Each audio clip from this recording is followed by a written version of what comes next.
Charter Review Commission meeting to order and ask the clerk to take the roll. Barbara Marshman.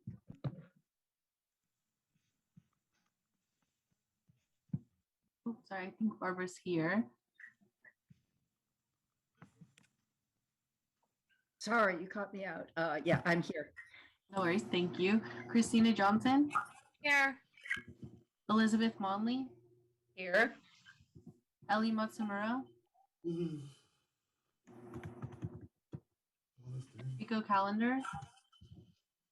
This might be my last one. Frank Matesky. What's up, Elizabeth? I see someone in the attendees. I'll promote them quickly. Garrick Percival. Here. George Sanchez. Here. Hui Tran. Here. Jeremy Bruce. Here. Jose Posadas.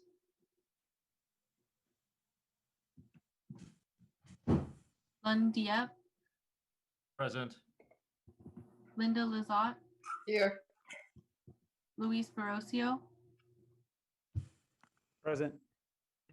Magnolia Siegel. Present. Maria Fuentes. Here. Sammy Robledo, Here. Jerry Segura, Here. T. Tran, Present. Tobin Gilman, Here. Veronica Amador, Yong Zhao, Here. and Frederick Ferrer. Here, and Commissioner Calendar is also present. Anybody else join us? I did. This is Commissioner Matsumura. Thank you, Commissioner Matsumura, and Commissioner Calendar are also present. Anyone Thank you. You have a else? quorum. Thank you. Good evening. Ask everyone to go on mute, please. Thank you. Good evening, and we don't have a consent calendar tonight. We have one item, a new business with two motions. The first one is to approve the Charter Review Commission's final report, authorize the chair to make any technical changes, and authorize the chair to transmit the final report to the City Council. I wanted to review for commissioners and the public the process for tonight that I'm going to suggest that we follow. First of all, I just want to express my own gratitude to the commissioners, to our staff of the city, and to consultants who worked so hard this entire process of 11 months. There was over 100 hours of just commission meetings, public hearings, and subcommittee meetings and planning meetings. So really appreciate everyone's service, dedication, and really in great intentionality and the dedicated service that you've provided to the city. I would start tonight's process by really making sure that this report accurately reflects the record and the deliberations of the body, and it's a fair representation of the commission's positions. So that's the goal of this report. And so what I've asked is that our consultant go through and review the document itself in terms of just the framework, the layout, the positioning of the organization of it, and then making sure that all the edits were incorporated into the from the draft into this this final draft that you see tonight. So I'll ask Lawrence to do that, and then I will take a motion to adopt the report. And we'll go then to the public, and then we'll come back to the commission for your discussion, any final comments you would like to make, and then we'll take a final vote. Just for a few points of clarity that I wanted to review on the record tonight. First of all, I've checked with the city attorney and actually the city clerk about the Brown Act. The Brown Act does not call for us to have the attachments or the report itself. It just makes sure that the agenda has been posted appropriately in the timeline. So it was appropriately posted along with the original draft. This final draft does not have to be part of the Brown Act. The report is due December 3rd, not the 14th. It's due to the council on the 14th. In order to make that deadline, December 3rd is the date. We have to turn it into the council. So that gives us this last few days just to make the final technical edits, and I'll review what that means in a second. I don't want to, and I'll let the city clerk speak for herself, but she doesn't really have a writing role. And I think that there was some question about that. She can help us in the making sure it gets done or answer any questions that we have. But the writer of the report really is Civic Makers, along with just the organizational pieces that I've helped with, as well as with the city clerk. But neither of us have done any of the writing itself. That's all come from the record, your edits, and the layout that's been done by Civic Makers as part of their contract. I don't think I've known throughout this process who is advising who, whether it be organizations, council members, the elected officials, whoever might be advising you, or advice that you're seeking from others. I don't really know that that's ever been a question. For me, it's never been a question. I assume you're talking to whoever you're talking to. But I can assure you that there's no council members or elected officials writing this report or giving us information that we're supposed to in any way change the report or edit the report itself. We've taken a lot of feedback from commissioners through your subcommittees and through the work that you've sent us before. So I feel like the process we've tried to include rather than exclude anything and figure out ways to add it to the report to keep it substantive, as well as clearly informative to the record, so that the council can read the report to see the vast deliberations we had, the materials that we had, the speakers that we had, and then the recommendations. The first part of the report, though, is the recommendations. And I want to emphasize that that is really the report. If I am asked to go to council to represent it, that's what I will represent on our behalf, the actual recommendations. The appendices that add to that record, and the fact that we have not had a commission meeting in a full commission in 35 years, is why I've asked that so much detail be put into the record to make sure that folks from a historical perspective can view that. And so we will proceed in that way. So I'm going to start by asking the Lawrence to review the document, and then we'll begin our process that way. Thank you. Sure. Thank you, Chair. I wanted to start with bringing us back to the beginning of this commission and your directives from council, those 5 directives, which were outlined in the memo authorizing the first Charter Review Commission in San Jose in 35 years. We consolidated those 5 directives into 3 focus areas of governance structure, voting and elections, and policing, municipal law, accountability, and inclusion. And those were the areas that the ad hoc subcommittees were formed around. And through the process of study and intake of ideas, both from the commission and the public, recommendations were drafted by your ad hoc subcommittees, and they've gone through multiple revisions. I think it's just important to note as we come to this final report and for the public record to review the process by which these recommendations have been drafted, revised, and then voted on. The recommendation, each recommendation was drafted and initially shared with the commission for review and initial feedback. If the authors and the ad hoc subcommittee so desired, they revised that recommendation, and then those recommendations each of the recommendations were shared with the public at a public hearing. If so desired, those recommendations were revised again, shared with commissioners again for provisional voting. If so desired, they were revised again for a 3rd time, then presented for final voting, and sometimes with additional revisions in the motions being voted on in itself. So that's at least 3 rounds of potential revision for that includes the recommendations as well as the copy of the recommendations, the template that we use for the memos, which is really the basis of the verbiage of the report. The final voting on the final ad hoc subcommittee's recommendations was Thursday, 11/18. Commissioners were presented with the final draft recommendations, including a minority report on Friday, November 19th. And those recommendations really was compiled by staff and by civic makers, myself and some of my colleagues, but really it was written by you. The verbiage that was included was taken directly from the recommendation memos developed by each ad hoc subcommittee, and voted on and approved by you as commissioners. The final draft recommendations you received on the 19th. The request was to send feedback via red line document from each ad hoc subcommittee by Wednesday, November 24th.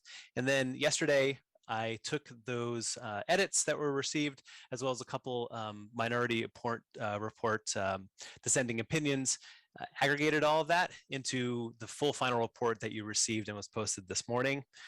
The final edit was done through a lens of a few different things. Certainly clarity, making sure that what's being presented is as clear as possible as far as what the recommendations are. That's why each recommendation itself has a suggested charter recommendation changes that includes the sections themselves and red line changes thereof. Readability, we wanted to make sure that there was a consistent language throughout, the very least, that this didn't feel, as much as it was written by 23 different people, it felt as consistent and readable as possible. The format was a big part of that. We decided to, in consultation with the chair and the city clerk, we condensed the 8 or 9 different elements of the recommendation memo template into 3 primary elements of the final recommendations. That was a summary of the recommendation that was being made. That includes just the change itself without any kind of rationale or context. That's also what went into the executive summary of the report. The second section for each recommendation was the problem that was trying to be addressed by the recommendation. The third section was why this recommendation, and that included some of the background that you wrote as commissioners, and also in certain instances what some of the changes that a recommendation went through, changing from a charter change to a policy recommendation, et cetera. And then there was another section for each recommendation, which was the charter language itself. For policy recommendations that were recommended, that section was not necessary. So what it looks like as far as the final report is that executive summary, which is again just really is important to me that the specific changes with as much clarity and specificity about what is being proposed was included in that summary of recommended changes. And then the bulk of the report, after a Charter Review Commission overview, which is much more about the process and the timeline and all the early deliberations about engagement and subcommittees and all that context is there as the chair requested. But the bulk of the report is the recommendation section, which includes all the detail and all the depth, again, edited only for clarity, readability, format, and most importantly, the overall lens that I looked at was fidelity to the author's intent. So definitely can confirm what the chair said. I was the one sitting behind my computer putting this all together.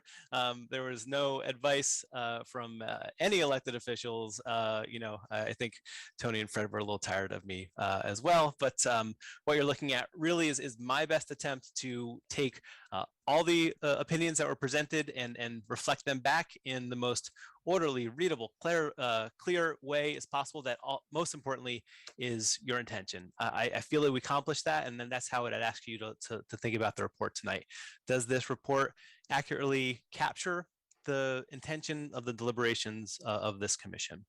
There is a number of appendices, and we decided to move the minority report into as the first appendix, so that, as the chair said, the recommendations in the body of the report is highlighted and put first and foremost. We did want to include a minority report to reflect the diversity of opinions on this commission, and also to archive those or preserve those for future commissions to understand what some of the conversation was and what some of the divergence of opinion was.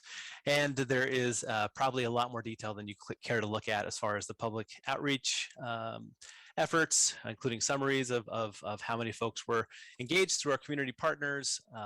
There is an extensive citation research reference speaker list, as well as some archived documents for posterity that are saved to the city website. With that, I think I'll turn it back to the chair. That's what I wanted to share as far as the overview of the report format and the process we went through to get here. Thank you. And then the technical edits that we talk about in the motion that I'm going to ask for in a second really there are some links that need to get archived from the city. So just making sure that all the links are connected into the report. Some of the citations we've asked for, we're still waiting for some of those in terms of just being able to label the citations. We're going to do one more round of syntax checks, which is council capitalized everywhere, things like that.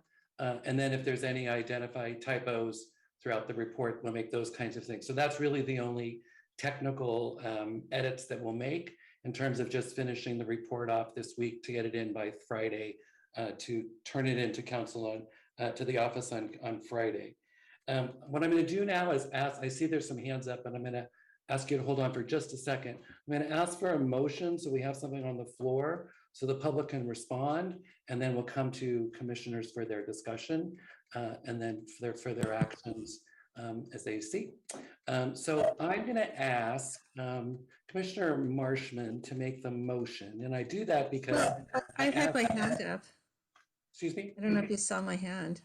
I did. I said we have 2 commissioners have their hand up. I'd like to get a motion on the floor before we go. I wanted to make a motion. Well, I'm not recognizing that at this point because the agenda is calling for a motion that I want to get to at this point. You'll have. That's why I plenty of want to time for make this a discussion. motion. You have plenty of time for discussion. I'm using the agenda itself to get that motion on the floor, and then you can make your comments at that time. So I'm asking Commissioner Marshman to make a motion, and Commissioner Marshman and Commissioner Dieppe were the two other citywide appointments. As I asked commissioners from each of the subcommittees to make their recommendations, I thought it would be good if we asked one of the citywide folks to be able to make this motion. So I've asked Commissioner Marshman if she'll make the motion as it's stated in the agenda to approve the Charter Review Commission report. So moved. And is there a second to that? Second. Thank you, Commissioner Dieppe. Okay, let's go to the public on that motion, and then we'll come back to the commissioners. City Clerk can call the first speaker. Let me pull up the timer. The first speaker will be Paul Soto. Go ahead, Paul. Good evening, commissioners. Paul Soto from the Horseshoe. To be quite honest with you, I'm being very, very honest with you. It was irresponsible, careless, and just inconsistent with all the principles that Lawrence just so eloquently stated, trying to give legitimacy to this document. Okay, the grammar with respect to the Moekma. Okay, the grammar is awful.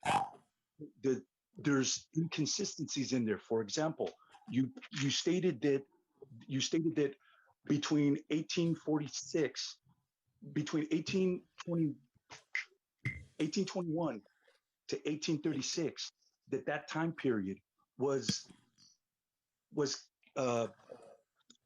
contained Spaniards and Spanish rule. It didn't. It was the Catholics that were. The Catholics were the ones that stayed until 36. Spain was booted out in 1821. Okay, so the Catholic Church had there was a militaristic religious element to Catholicism at that point, because the missions were presidios. They were garrisons for the military, for the Spanish military. Okay, so when the Spanish got booted out, so did the missions. So did the missionaries. The Franciscans get out. Why? Because of the enslavement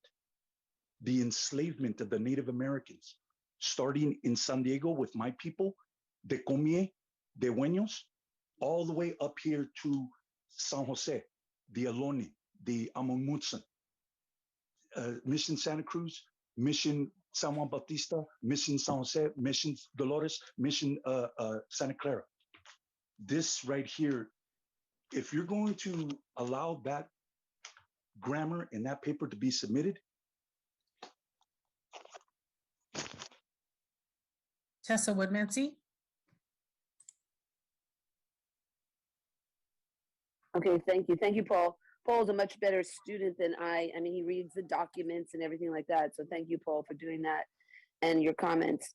But what I was just going to overview from what I've witnessed, like I say, I haven't looked at the document, but I'm saying from what I've seen, has been going on to these meetings that I've been attending, is that it's really not true to the science what's being addressed in the climate crisis. And so, just like my husband said, even with the IPCC, the Intergovernmental Panel on Climate Change, they look at the science, but it's all put through politics and economics. And they even put in that we can, capture carbon, which is not true. That's BS. And when our city even decides right now to do a carbon neutrality or net carbon, that is BS too, because it's still not looking at that. We need to keep it in the ground and stop emitting the carbon. There is no techniques to bring it in. And then on top of it, we didn't really look even in the document, the science, which, with my husband as a scientist looked at and presented to the commission, was saying that we really needed to look at our fossil fuel emissions and have every department look at that. But that was not included. It was just this group of people that were going to do, I don't know exactly what. But I mean, I'm glad that we made some progress. I'm not belittling that, but it needed to include all that was included in the document by the science. And also in terms of inclusion, it was really resiliency. How are we going to protect the people? Because right now the government is protecting business as usual, neoliberalism, that's all about economics and the individual and business. And that's where the people are threatened. And we're not looking at taking care of the people. And that was also part of it, was resilience. So those three issues of resilience, documenting our fossil fuels, and also the chart. Blair Beekman. Hi, Blair Beekman here. Thanks for the meeting today. Thanks for all your work. This has been a number of months in working, and a thank you to yourselves. In looking over future charter ideas of equity, I think it's a really hopeful and interesting idea. You have ideas of housing, workforce protection, mobility, transportation, economic development, all are a part of the future of equity ideas. That's really impressive. You also have the concepts of safety in there. And as my letters to yourselves this past week noted, I just wanted to kind of write a letter so you can get a feeling of where I'm coming from on issues and where the direction we could be headed. We're going to be talking about community safety issues in the next few weeks here in San Jose that involves the concepts of technology. And I think the future of the community safety arguments with technology really, really has to include the concepts of open public policies and accountability. Those things may be lacking just a bit in how we're going to be talking about these issues in the next few weeks. And it's important, we have to learn those conversations better. And I just think the future of community safety has to work hand in hand and arm in arm, is how I'm trying to learn to say it, with the future of open public policy ideas. I think the two can make a great combination. And without each other, I think something's going to be lacking in the future that we have to address. That goes along with the technology policy board ideas. You know, that has to be a future. We have to consider technology oversight, the same as we're considering police review community oversight at this time. These things are vitally important, yet they were a bit swept under the rug, though I thank you for public notions. Colin user 2.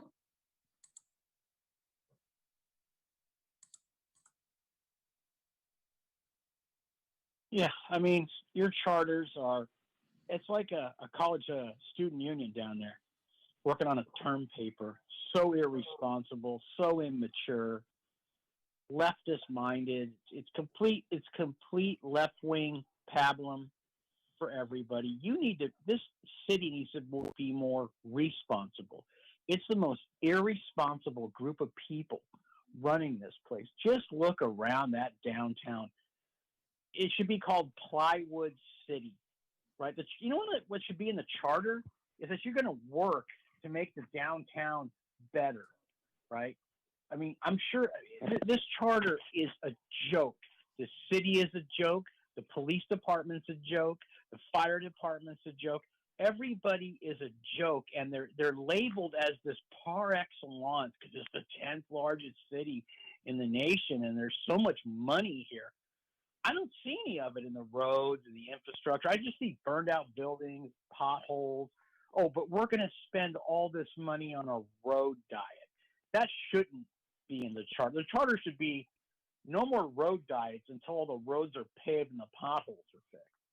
But this city, irresponsible, immature teenagers. This is how teenagers think, is how you run this place. You guys are a joke. You know what? Everyone should resign in shame and hang their heads down because you guys are a bunch of losers. This charter means nothing. And what you're going to try to deliver to people who don't have anything is going to be comical. This whole place is comical. It's a charade. It's worse than a Saturday Night Live episode when you watch these city council leaders. You guys should all be ashamed of yourself. You should all resign. You're all. Back to the chair. Thank you. And I'll go to commissioners. Commissioner Fuentes.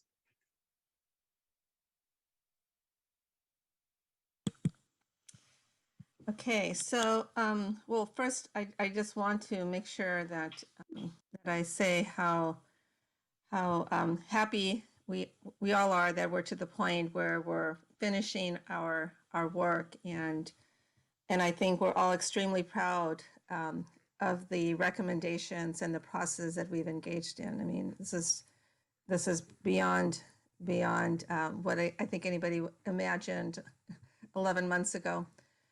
But I am concerned. I had wanted to table this motion because regardless of what we're told, I really do believe that that we violated the Brown Act by not posting this document properly.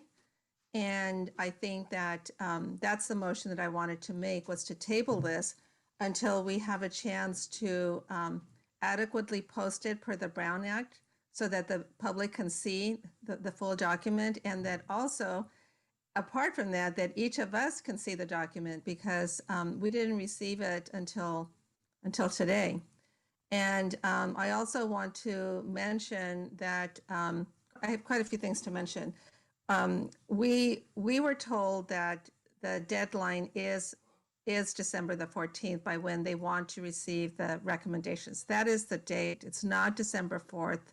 And it's definitely not today. And so I don't understand why we have to say that this is our final meeting, that we don't have any more time to be able to thoroughly review this document. I made a mistake.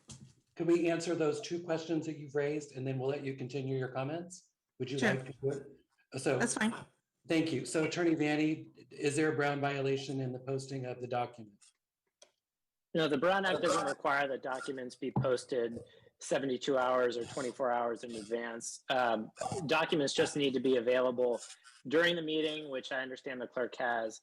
The posting requirements are a function of the city's sunshine policy, which does require posting in advance of a meeting, 72 hours for a regular meeting, 24 hours for a special meeting. However, the sunshine policy won't invalidate an otherwise lawful action if in substantial compliance. So there's no prohibition under the Brown Act that would prevent this body from proceeding. Thank you. There's no requirement that the documents need to be posted. Thank you, Commissioner. And now I'm going to ask the city clerk about the dates in terms of when the report's due to the city council on the 14th, and why we need to do it by Friday the 3rd. The posting requirement under the city sunshine is different for city council versus boards and commissions. City council items post 10 days in advance of the meeting. So the deadline for all items going to council on December 14th is December 3rd.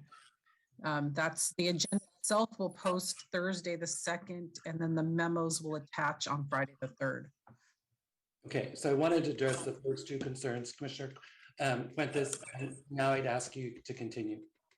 So then, as far as the document itself, I want to give an example of a huge mistake. I really am concerned that we were forced to try and finish this up like at the last minute, and I made a mistake myself.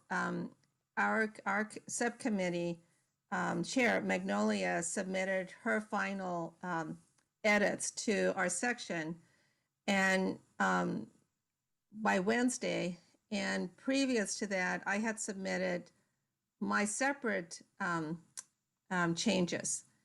And then after she submitted, I used the wrong document to include my changes. And so as a result, Lawrence received, he received Magnolia's, he received my individual ones separately, but then by mistake, I also sent him where I had inserted my changes into the wrong version of Magnolia's document. So what we have in here, I believe, is we have a whole section that is missing from this document. And I personally feel responsible because I on top of, after Magnolia, the chair, had submitted something, I went and thought I was doing something correct. But these are the kind of problems So again, Commissioner Fuentes, can we answer that concern And Lawrence, can you speak specifically to, did you incorporate Commissioner Fuentes's edits along with? No. Yeah, so let me speak to Maria to the documents I received. The document I received from the PMLAI subcommittee, the last edit was at 8:45 p.m. on 11/24. In that document, we use track changes, so we're able to see exactly the timestamp of when a change was made and by whom. Commissioner Siegel made a change at 8:45 p.m. To that document. The document I received from you on Sunday had your changes, and the last change by anyone else was also at that same exact time. It was the same edit by Commissioner Siegel. So all the changes that were made prior to yours on Sunday were incorporated. There are no changes we missed. They were all reviewed. They're all incorporated, so we don't have to worry about anything getting missed. I realized that there was a little bit of confusion. I did ask you to integrate, consolidate all of your subcommittees' feedback into one document, and you did it right. You integrated it into the right document, and I verified that by looking at the timestamps on the track changes in the Word document. Okay, I would need Commissioner Siegel to verify what's in there and if it's correct. Okay, we're going to get to her in just a second. Commissioner Fuentes, is that? Yeah. Are you done? Okay, thank you. Commissioner Vice Chair Johnson, then Commissioner Siegel, Commissioner Monley, Commissioner Segura, and then Commissioner Matsumura. Vice Chair Johnson. Thank you, Mr. Chair. I also have concerns with some of the edits. I know that I had made edits with my subcommittee, and I don't see them reflected in this document. We had made edits in the executive summary. So I was wondering if we could, what happened there were all the edits incorporated? Does that apply to all the subcommittees, or were you selective about which edits? Because my edits was right at the beginning of the document and I do not see it. So are you looking at the corrected version that was sent out by Megan? Because the first version that went out did not include red line track changes. So anything that was not what I did not include were anything that went against the format of the document, and I worked to include those elsewhere in the document. So if there was additional context that was intended to be added to the summary section, which I mentioned before, the idea there is just to have the changes and not the rationale for those changes, which is included in the actual recommendation section. That's an example of some of the changes that were made, but that I made sure that the rationale was included in the full recommendation section. So I reviewed all the changes. What you see as red line is what I consider to be substantive changes to the copy of the recommendations that you received on the 24th. There were edits to typos, grammar, style that I did not redline because I wanted to really highlight what I saw as a substantive changes. But I spent 12 hours yesterday going through all three documents to incorporate that, and I reviewed everything. So my edit it didn't change everything. It was just more of an affirmative tone, and I wanted to combine the keeping our form of governance the same with the council manager. They were split into two, but they should be in the same one because they're in the same memo. So those were my edits, and I don't know why they weren't incorporated. So I just wanted to understand the reason behind that. It's possible that there were, so your edits were to the summary section, not to the recommendation itself. No. Chair, I don't know how you want to go about this. I do want to avoid going into a situation where we're going page by page review here.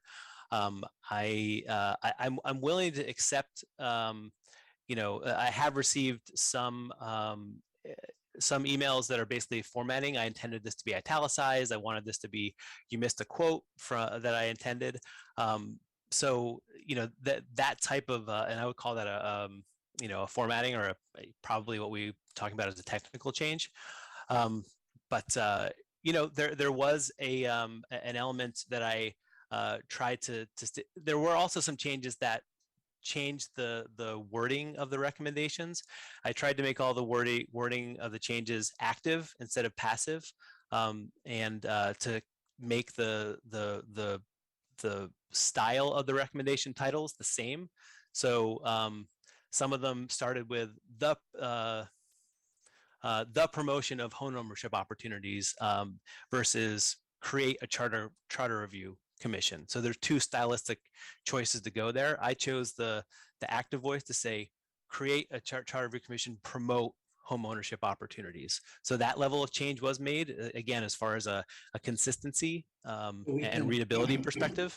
So I think what I'd say is, Vice Chair Johnson, we can double check to see if it's splitting those two things back out again and make sure that those technical edits are made, to make sure that your edits are correctly integrated, or if they're not, where they're integrated, and to make sure that is accurate. I've taken a note of it, but that will be one of the things that we can look at for sure. Commissioner Siegel. Oh, I'm not done yet, Chair. I'm sorry. Go ahead. My other question is whether it would be possible for us to have another day to review this document. It's quite extensive. There's been a lot of edits made. And I just don't feel that we should be rushed to wrap up this process tonight. If we're not comfortable with all of the edits that have been made, we still need time to really think about these edits. I mean, we've put 11 months into this process. I do not want to be steamrolled through the process. So I would like another day to review these edits. Can the clerk give us some clarity around timing here? Can we adopt the report tonight, and then with the final edits coming by Wednesday, so that we can get to the report done on Friday? Because we can't call another meeting, because we would be way after. We can't agendize a meeting this week. We have to give notice for the week. So that's where I'm wondering if the clerk has any thoughts. I'm thinking about timing of special meetings. Okay, why don't you think about that as we continue on comments, and we'll come back to Vice Chair Johnson. Yeah, and I will say we definitely wouldn't be able to do tomorrow, even without like posting requirements, because council's going till probably midnight tomorrow. Okay, so why don't you think about what's possible, and let's continue to go through comments so that when we return to Vice Chair Johnson's question. Commissioner Siegel. Thank you. I'm deeply concerned that we're violating the city's sunshine ordinances, not because we're violating an ordinance, but because none of us have had time to read this document. It was sent at 11 o'clock for a 5:30 meeting. I haven't had time to read it. I'm just glancing through it. I know my fellow commissioners have been working. They haven't had time to read it. The public has said they haven't had time to read it. Nobody's read it. So how could we be, folks, don't vote for something you haven't read. You don't need an attorney to tell you that. I'm going to just say in terms of my edits. So this document does not reflect the document that we voted for, and it does not reflect the edits that I made. And I believe that there are multiple hours of my edits that didn't make it into this document. I'll give you an example of some of them. So my edits were for a title, for example, add a native land acknowledgement to the San Jose City Charter. Okay, and then what came out of that was, and I gave a whole paragraph which said include a native land, and this is all from Commissioner Segura, native land acknowledgement in the San Jose City Charter to show that San Jose is aware of its atrocious history and the irreparable harm that the Muwekma Ohlone have suffered as a result of government policies that have exterminated their native language, cultural practices, and religious rights as the first steps towards healing and an attempt to reconcile with our native community. What was written? What was written was, first of all, what was written was, we're giving land rights back to the Ohlone, which of course the city council would have voted that down. And so thankfully this final version doesn't say we're giving land rights back to the Ohlone. It says something equally weird, add a native land acknowledgement, add to the charter a land acknowledgement granted by the Muwekma Ohlone tribe that recognizes San Jose is on the sacred and ancestral land. So what this says is, we have voted that the Ohlone tribe is going to grant us the city of San Jose, a declaration that says that San Jose is on sacred ancestral native lands.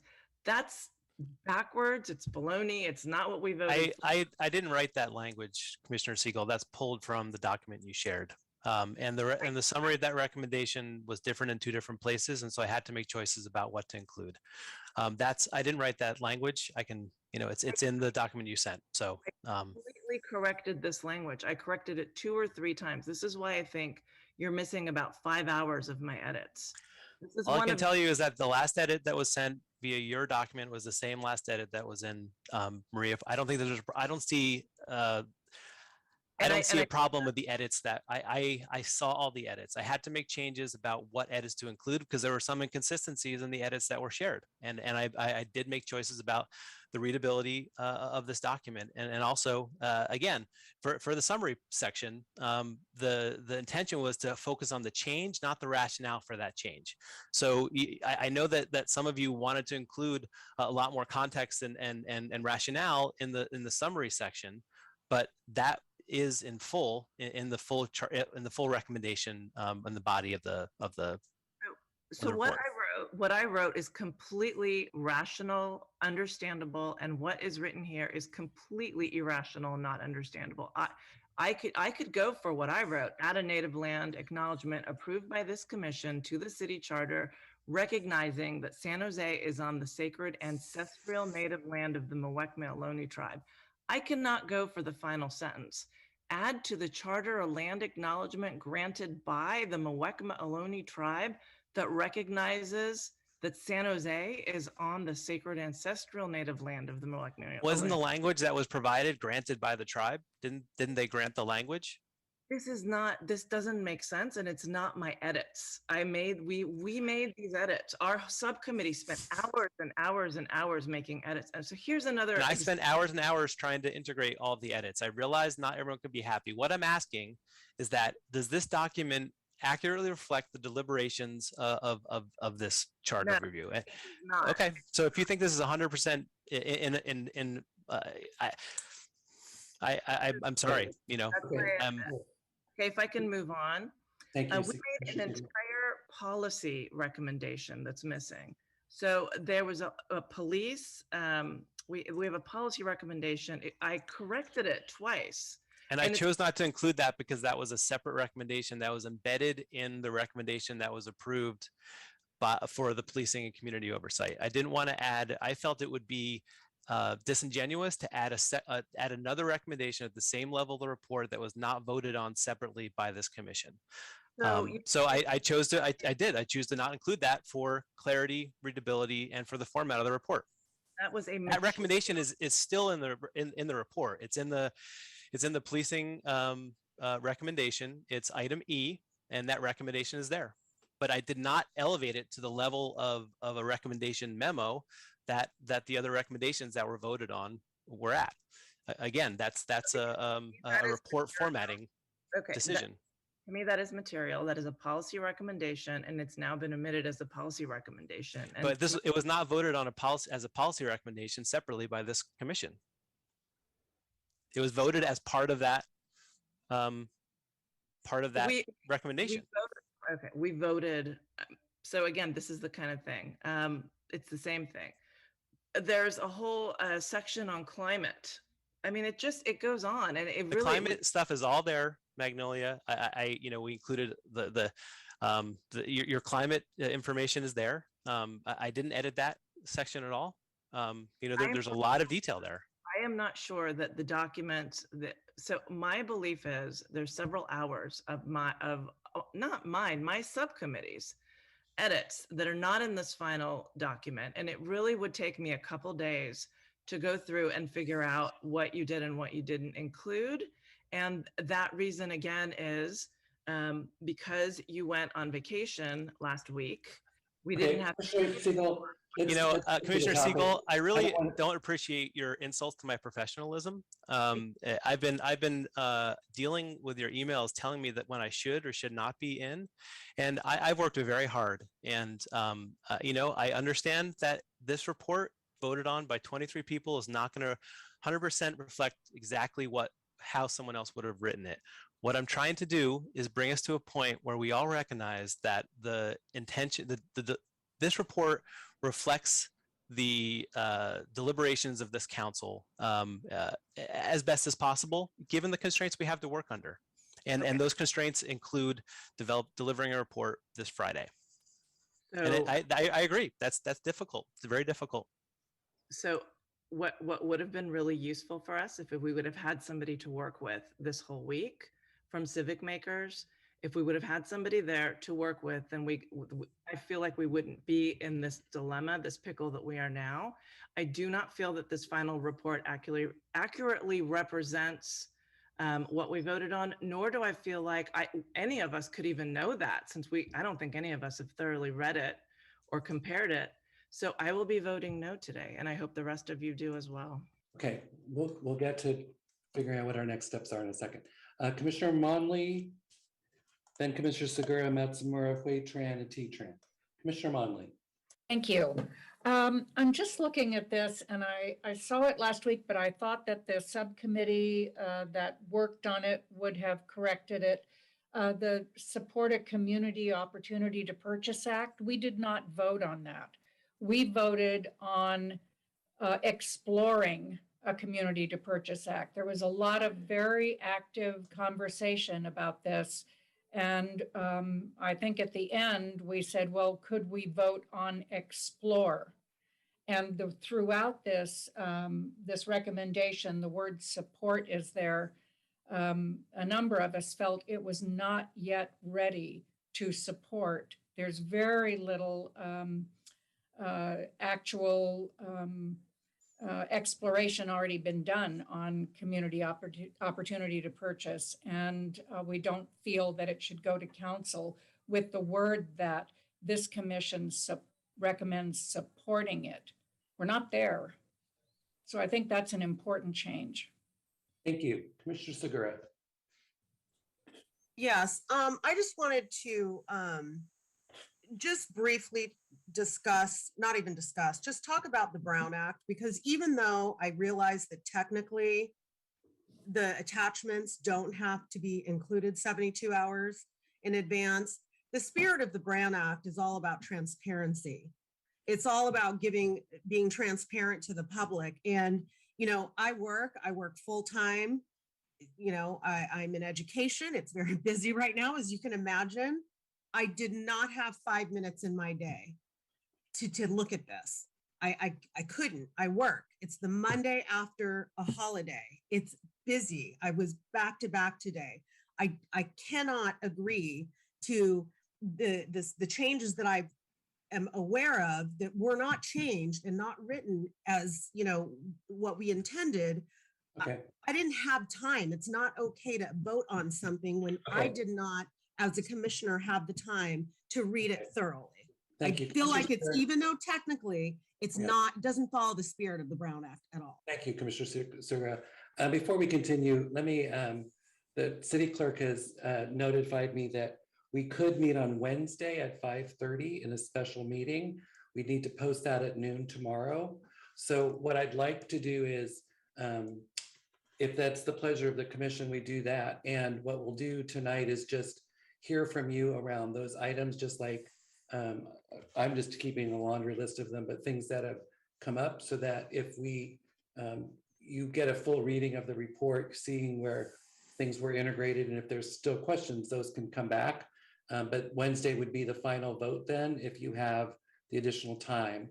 It's never going to be enough time, I agree, but at least we could do that as a meeting at 5:30 on Wednesday.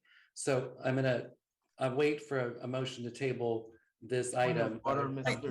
This is Tony Tabor, City Clerk. I wanted to note that I did not check with Civic Makers availability on those days. Yeah, So and I'm if we're going to meet Wednesday or Thursday, we may be doing this without them. I'm literally out of town on Thursday and Friday, so I can't do that, but I could do Wednesday and change things around. So, but we will double check with that, but just that would be another way that we approach this, since I understand your concerns. Commissioner Matsumura. Thank you. Actually, I think at this point, I don't have comments. I may again later. But I think Commissioner Brosio, I left my hand up because I think Commissioner Brosio actually had his hand up before me. So I wanted to call the chair's attention to it. Thank you. I had Commissioner Huitran, T-Tran, and Commissioner Brosio on my list. So Commissioner Huitran. Thank you, Chair. I do think that if there are significant concerns about whether or not some of the proposed that the red line language does not reflect what the PM Live Subcommittee wants to be represented, I think at the very least we need to see what was being proposed or submitted by PM Live so that we can run a comparison, and that would just be helpful, at least for context. I will say, though, having reviewed the voting and elections section, there's been no contention, at least from our folks, that there's been any inconsistencies there. I believe that it's all been captured.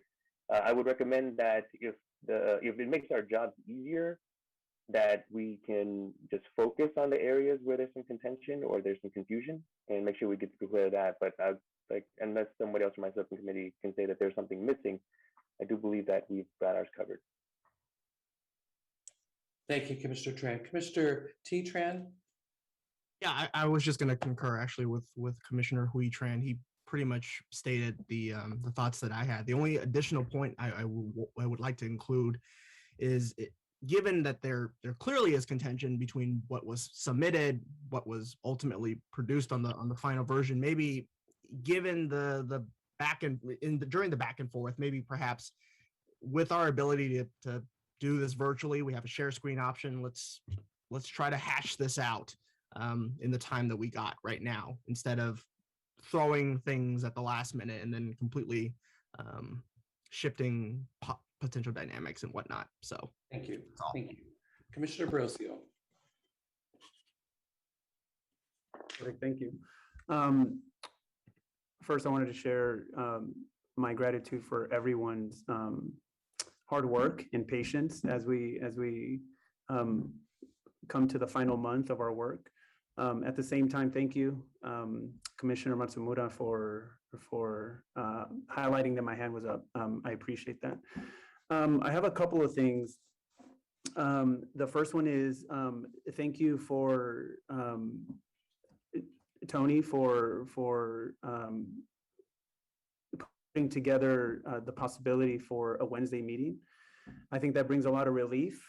I do share some of the sentiments that Commissioner Segura and Fuentes and other folks have brought up in terms of, and Commissioner Tran, about ensuring that at the last minute, we do the best we can to tie up the loose ends, ensure that all voices are heard.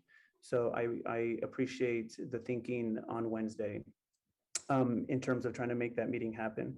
A couple of things, and I think this is more directed towards Lawrence, as Civic Maker seems to have been the hand behind, or the typing hand behind the final report that we got today. So in terms of, and I'll try to be as technical as possible. I have 3 points. One of them is going back to Commissioner Johnson's point on what we voted on. Correct me if I'm wrong, and I am going to have to lean on Tony and Megan for this as well. What we voted on page 26 in terms of, or actually 23, expansion of mayor powers, it's not worded as such. It's worded as with regards to. And I noticed that possibly that was a formatting thing, because I see it again in voting and elections, that there seems to be some sort of, after the preface, there seems to be some sort of introduction to the work that the commission did. Yeah, let me just speak to that really quickly. That was at the request of the city clerk, because this commission did not recommend a change to the governance structure, and yet that was one of the directives from the council. The city clerk asked me to call that out specifically. That and to your point, Vice Chair Johnson, that's why there is I separated the approved recommendation to allow council members to put forward candidates for city managers I did decide to separate, again, at the request of the city clerk, the commission's finding on governance structure from the specific recommendation around hiring of city managers. Likewise, for voting in elections, there was another directive that was regarding the timing of district elections. You all voted to recommend moving the timing of mayoral elections. The Voting in Elections Subcommittee found that they did not think it would be that this commission should recommend changing the timing of district elections. And so just to emphasize that, Commissioner Percival provided language based on the deliberations of that subcommittee. And again, this is to be reflective of the specific directives from council that created this commission. So we, when council reads this, we want to make sure that they are clear that this report and your deliberations are answering their questions and the specific directives they laid out.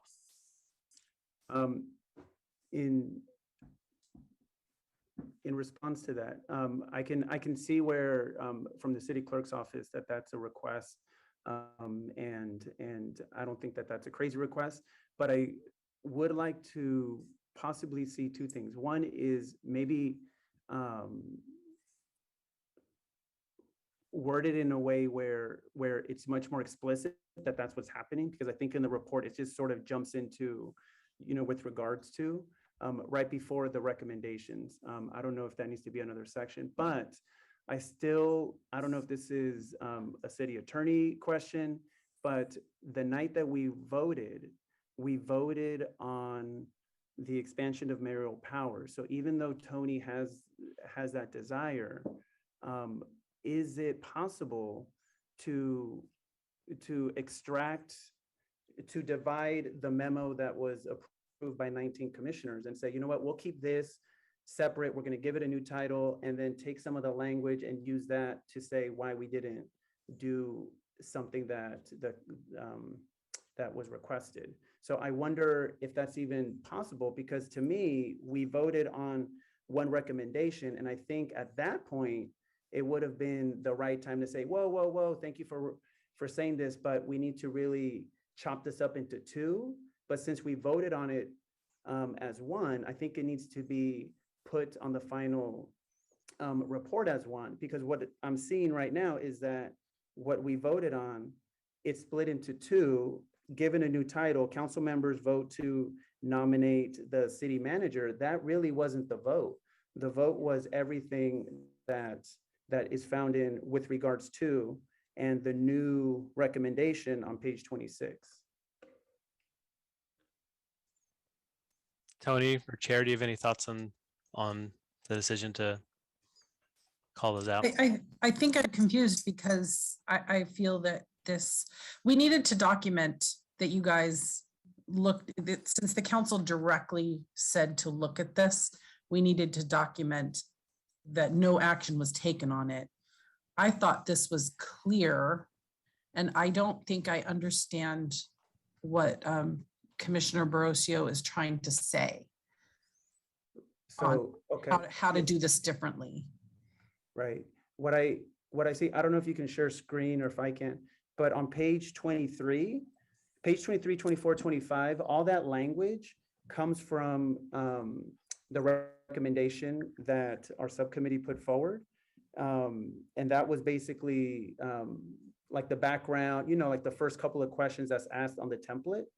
But it looks like that was extracted to be used to explain why we didn't go that route. So what I'm saying is both can be present in this final report. And by doing that, we would have to keep the thing we voted on, right? The recommendation we voted on whole, which actually starts on page 26 in the final report. And to also check off what the city clerk office wants to make clear to the council. We can also create a blurb for that. But I think the way it's worded right now is language from the recommendation was extracted and used to check off that request to ensure that city council knows what we did. I think both can happen. I'm just really afraid that we're we're dividing up a recommendation that we voted on as a whole, and we're splitting it to satisfy two different requests. And I don't know if our recommendation should be split up to explain to council why we did what we did. I think the report, not the report, but the recommendation can stay whole with its original title. Maybe make the title much more clear if expansion of mayoral powers isn't going to read well, but have its own blurb, right, on why we didn't do that in terms of changing the government structure. I don't know if that was clear. Well, I think I understand what you're saying, but I don't see how that makes it that much different. I think that's what I'm just. Let me know if I'm off. Yeah, base so with I that. think that this needs to be something that you guys decide. If you're saying you want to move this whole section you want to move 23, 24, and 25 after 26 and incorporate the language from 23, 24, and 25 into the middle of 26. The stuff starts on 26. So I would ask Commissioner Johnson. Johnson was a primary author of that recommendation. Am I speaking correctly about the recommendation we put forward?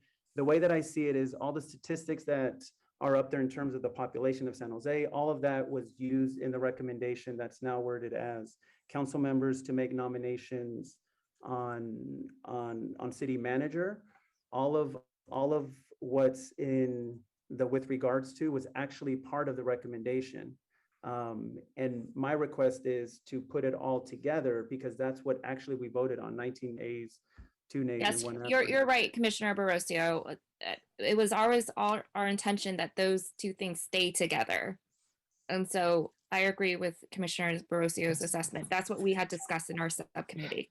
Yes, and I did receive feedback from council members that this item didn't get discussed, even though they didn't see it. And so we called it out to make sure they could see it, because this is ultimately a document where we're taking what you did to give to council, and council gave you 5 topics to talk about. And this way it's clear that, hey, here's one of those items you asked them to talk about. And instead of mixing it into the manager topic that you guys did agree to do, it's called out separately to be clear to the council.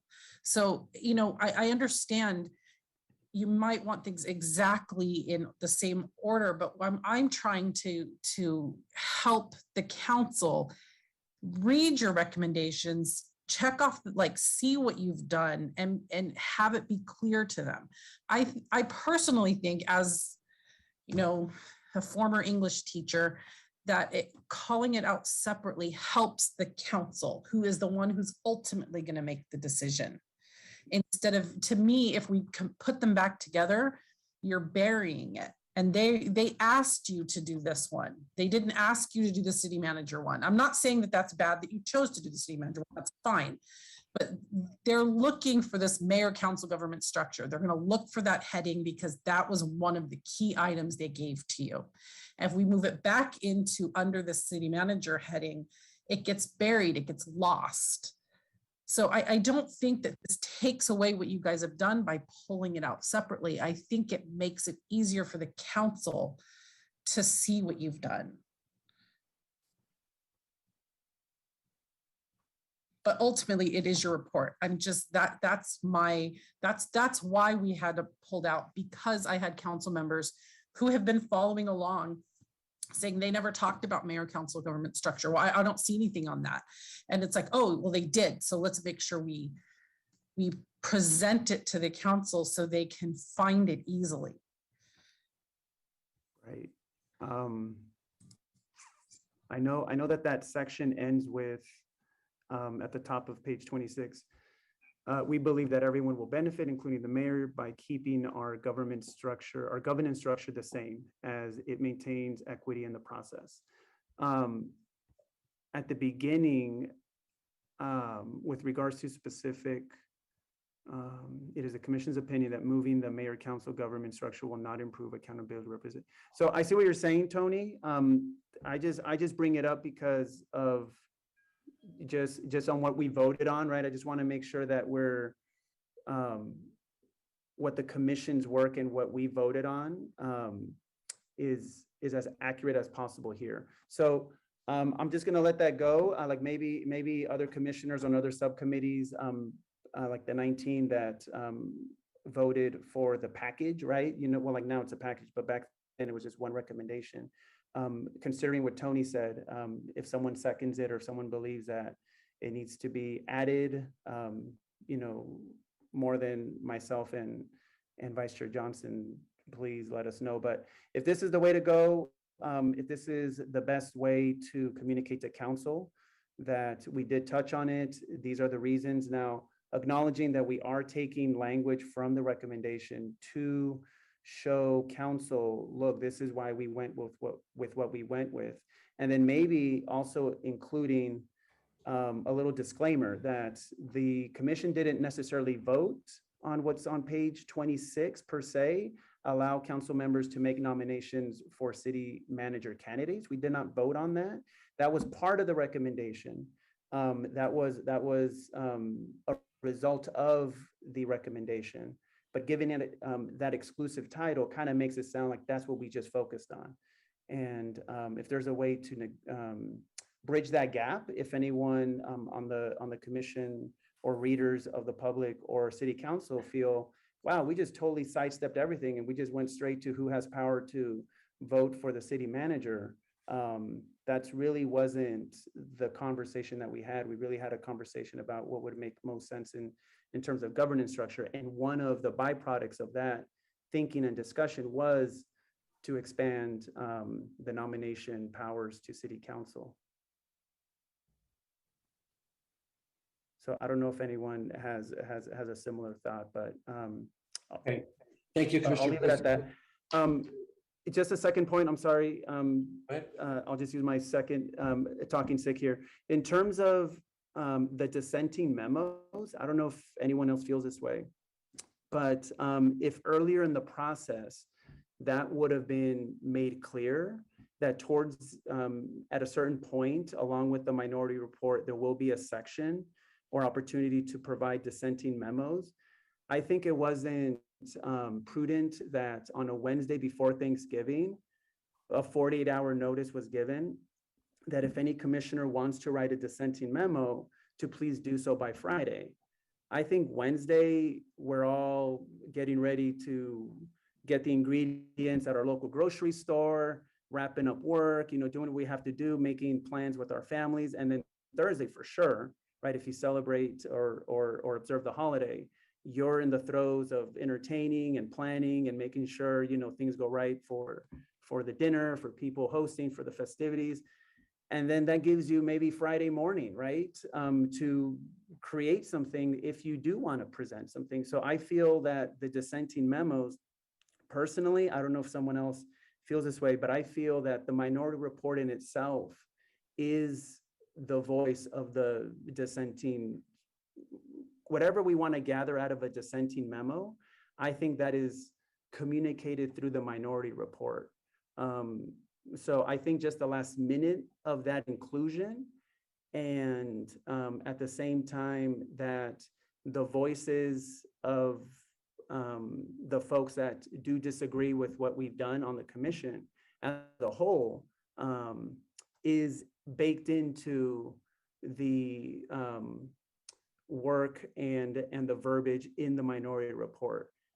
So I would like to see actually the removal of the dissenting memos, one, because I don't think we had enough time to craft it, to really consider it.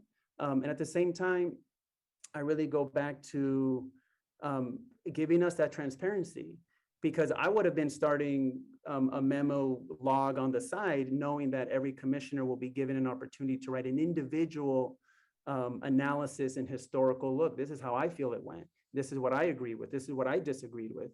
I think that for me, I held back on that because I think that undermines the spirit of what 23 of us wanted to do.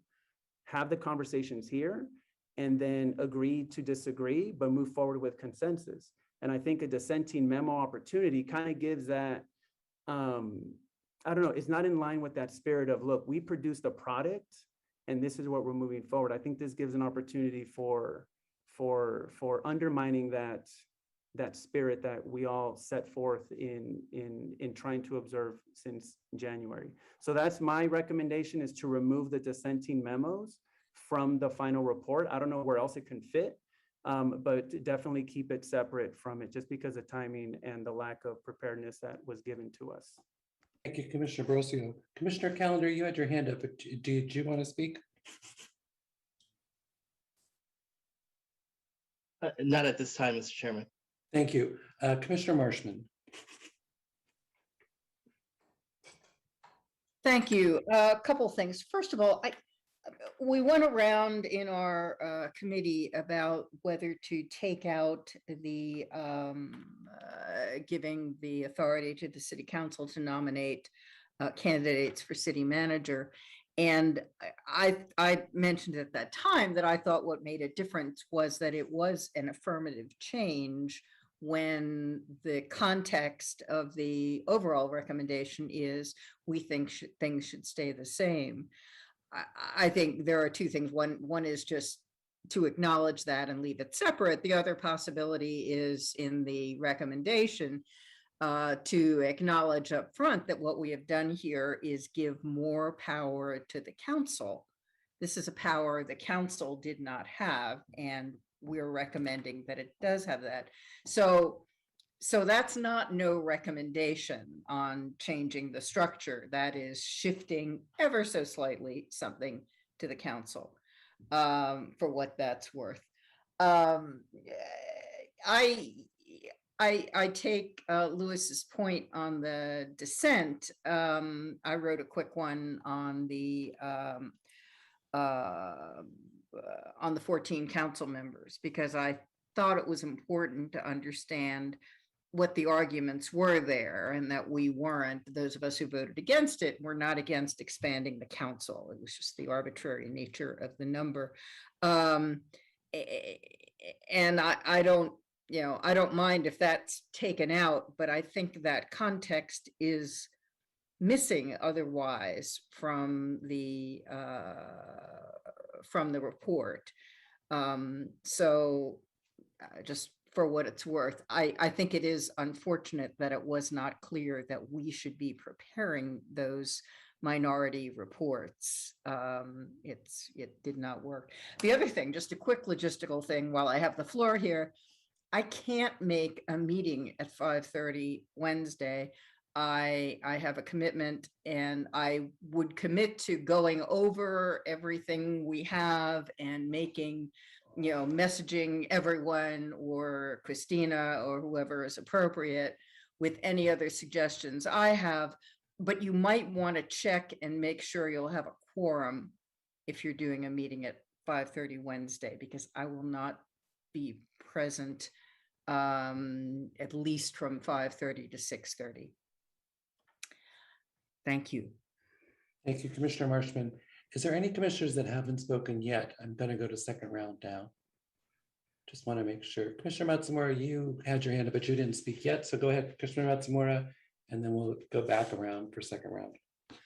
Thank you. I want to thoroughly agree with Commissioner Marshman, as well as Commissioner Barrocio. I appreciate the clerk's point about the value for the clarity of our communication with City Council to have a heading that clearly conveys the connection between our recommendation and the council's direction. I think that can be accomplished in a heading. It is a single recommendation that the commission voted on. The standard that we've been asked to apply to approving this report is, does the report convey the will of this body of 23 people? The will of this body of 23 people approved a single recommendation that exactly, I really appreciate how Commissioner Marshman said it, because probably better than I will, and those words were echoing through my head. It was a recommendation in the affirmative to keep the mayor, the council manager form of government, and to increase the powers of the council. And I want to read for the benefit of our fellow commissioners and the public what the language is that our committee, I appreciate Vice Chair Johnson saying these were my changes, but she actually, in her leadership role, submitted those changes with the backing of our committee, if I remember correctly. So the executive summary language that that we had submitted is: the commission finds that keeping the current manager-council form of governance model maintains accountability, representation, and inclusion at San Jose City Hall.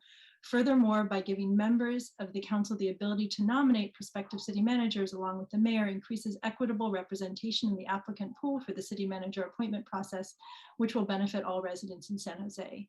I don't think it could be clearer, when paired with a heading, that this is a recommendation that is in response to the council's direction to study this issue. So, I do believe that with the clerk's very thoughtful recommended edit about the heading of this section, that having this recommendation forwarded to the council in the way that the commission approved it, with the executive summary edits that our committee submitted, and with the integration of that recommendation on pages 23 and further that we discussed into a single recommendation, is appropriate.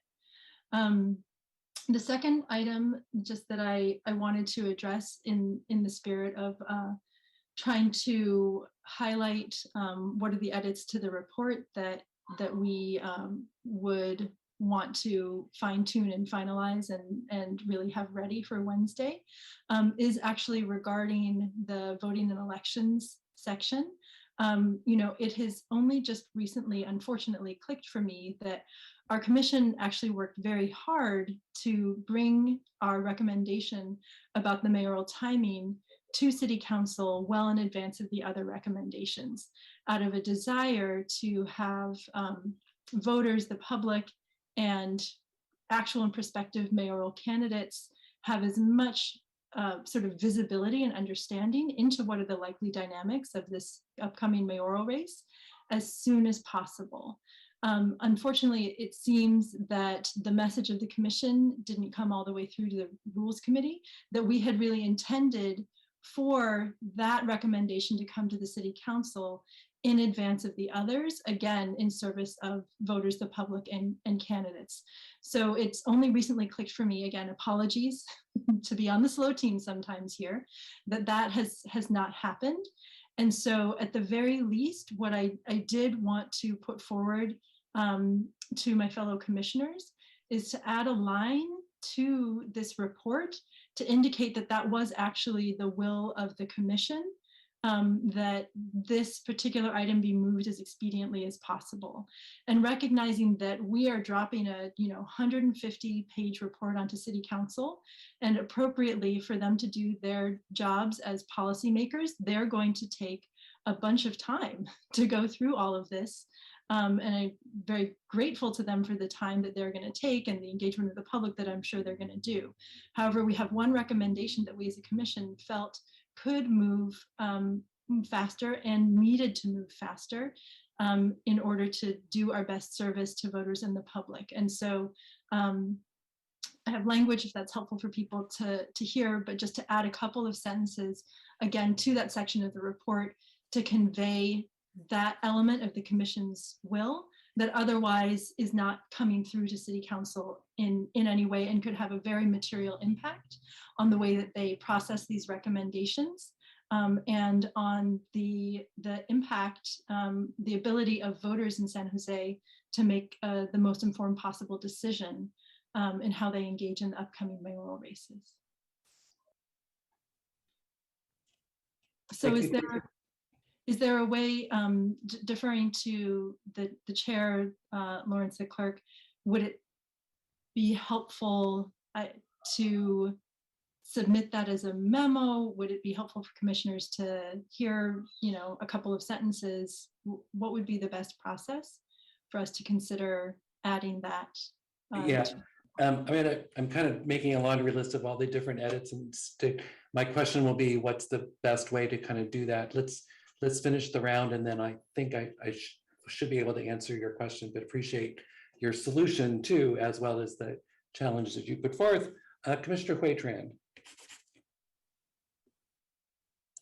Thank you, couple of quick points. In terms of how some of the recommendations are being presented, right? Namely, the recommendation about how allowing city council members to nominate candidates for city manager, and for not changing the timing of district elections. I think it might be important. It might be important just to add in a brief note, just to explain the procedural context for these decisions. And when I say brief note, I mean, like, for the city council nominations, it can just be, this was approved as part of the recommendation to keep the council manager form of government, right? Something like that. Maybe we don't have to change the heading, we don't have to change the call out, but make a very specific, explicit line that says that this is that was how it was adopted. And similarly for the recommendation, or for the non-recommendation for changing the timing of district elections, we can simply say that it was never brought before the full commission because the subcommittee did not support it. Because the subcommittee did not approve it, it was not forwarded to the full commission for discussion and review.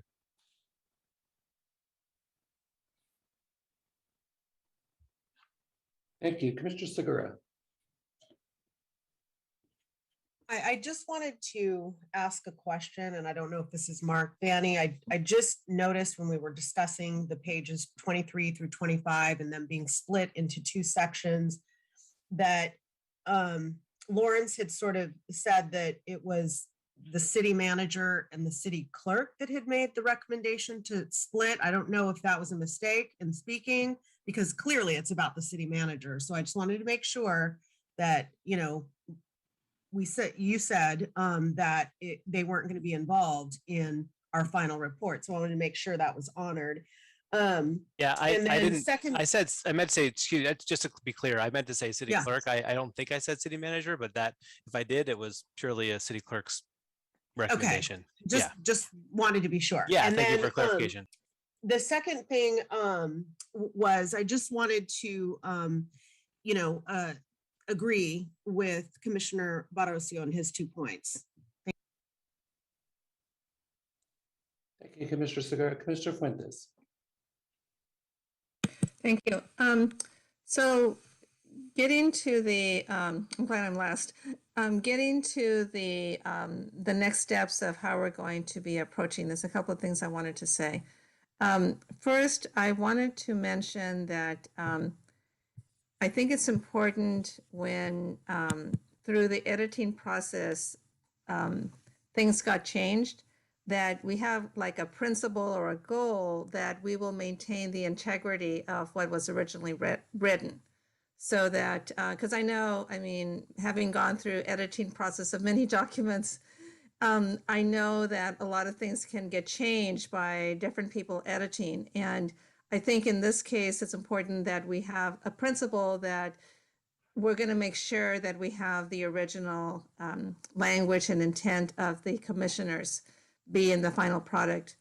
The other thing is I wanted to recommend that, okay, we're finally getting to the point of where we're looking at the document, and we're trying to have our input and clarifications and correct mistakes and so forth. We're kind of doing it all over the place, and I would like to request that we have a very clear process for Wednesday. And also, I know Chair Ferrer, you mentioned you'll be out of town on Thursday, but I also want to suggest that Vice Chair Christina Johnson could also be part of the meeting or chair the meeting on Thursday, because I think that this is very hard work and it's very tiring. We've got a document that's over 100 pages that we're trying to edit with a large committee, and I think that we need to make sure we organize ourselves, coordinate our work to finish this up in time for Friday. And so with that, I want to suggest that, as somebody else had mentioned, I think it was Commissioner Marshman, asking about whether or not we actually have a quorum for Wednesday, I would like for us to consider having 2 meetings, that we get started on Wednesday at 5:30, and continue to a reasonable hour of, say, 8:30, no later than 9. And then we also meet the following day for the same period and go through it in a systematic way, meaning from cover to cover, so that we're covering all the corrections that need to be made. And I know this will be hard because it doesn't give that much time for the final edits and cleanup and all that. But I think we need enough time to really go through it and do it correctly. And hopefully Thursday would just be the final review and we're really done and we can really take action. So I don't know if I was clear with my recommendation, but I'm recommending that we meet 2 days, that we don't just meet on Wednesday and go to midnight if we need to, but that we actually break up the work so that we have, so that we're, able to get this done without being exhausted. Thank you. Commissioner Percival. Yeah, thank you. I just wanted to see if we could get some clarification on voting if we do have another meeting or 2 meetings. I think my concern is that given the short notice of all of this, and all of us have very busy lives, some of us can be available some nights, not others. I personally would feel bad that after a number of months of working on this, that I couldn't be around for a final vote because of very short notice from previous commitments. So I'm wondering if it's possible to do some kind of preliminary vote or a vote that is either affirmative or negative, but based on with the expectation that there might be some additional changes. Those who have the greatest concerns, and I think those have been very effectively raised tonight, to make sure that the language is correct, that it could move forward without, so long as we had a quorum. But I think we need to have a balance between having everyone's voices heard, with at the same time realizing that it would be a shame as well not to be able to have a final vote and be able to put the name on the document.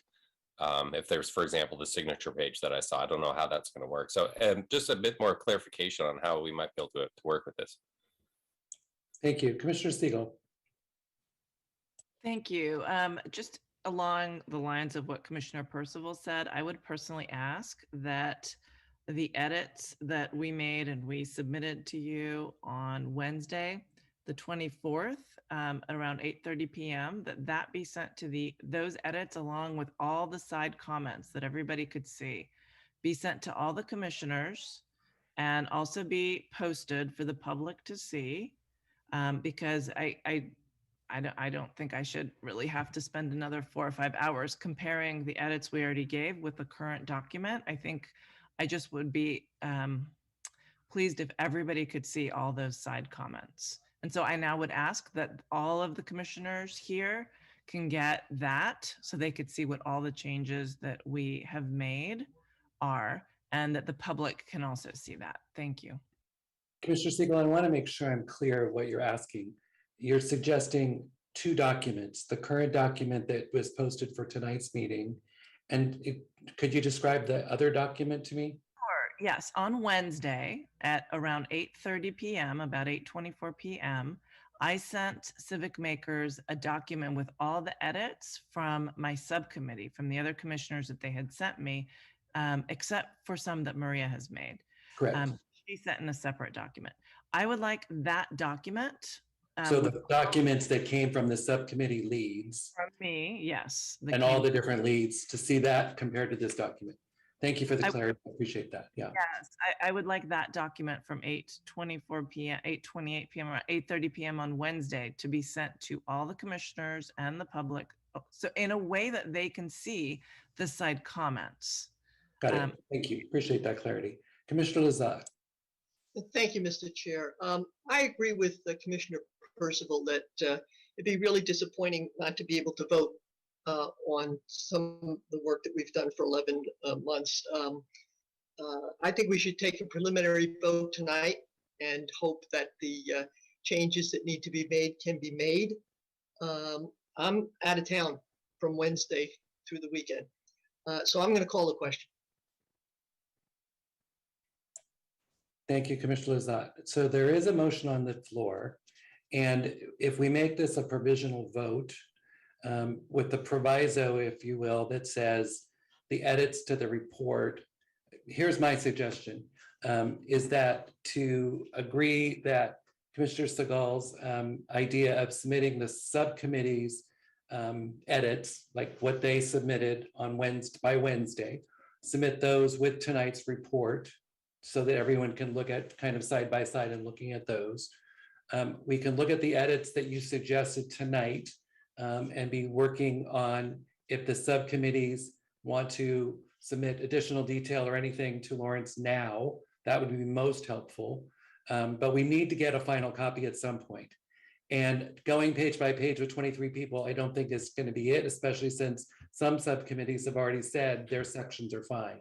So what I would love to see is if we can do some of that work between now and Wednesday night, so that on Wednesday night, we're simply reviewing what people agreed to already, that those areas, especially in the one subcommittee, and Commissioner Segal's subcommittee, her report, to make sure that there's an alignment there. If we can work on that before Wednesday, then Wednesday night we could have, we wouldn't have to be reviewing the whole thing again, and we could take the final vote on Wednesday. That would be my suggestion in terms of how we move forward, because Civic Maker isn't available on Wednesday night either, so we couldn't spend all night going through edits, but I just think it's the most efficient is if we can submit edits beforehand, work those through, and you've only identified, I think, 10 areas in which you feel like there's some pieces.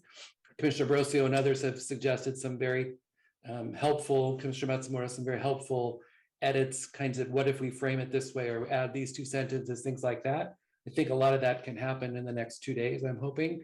And then for Wednesday night, we really are just going to take the final vote and be able to do that.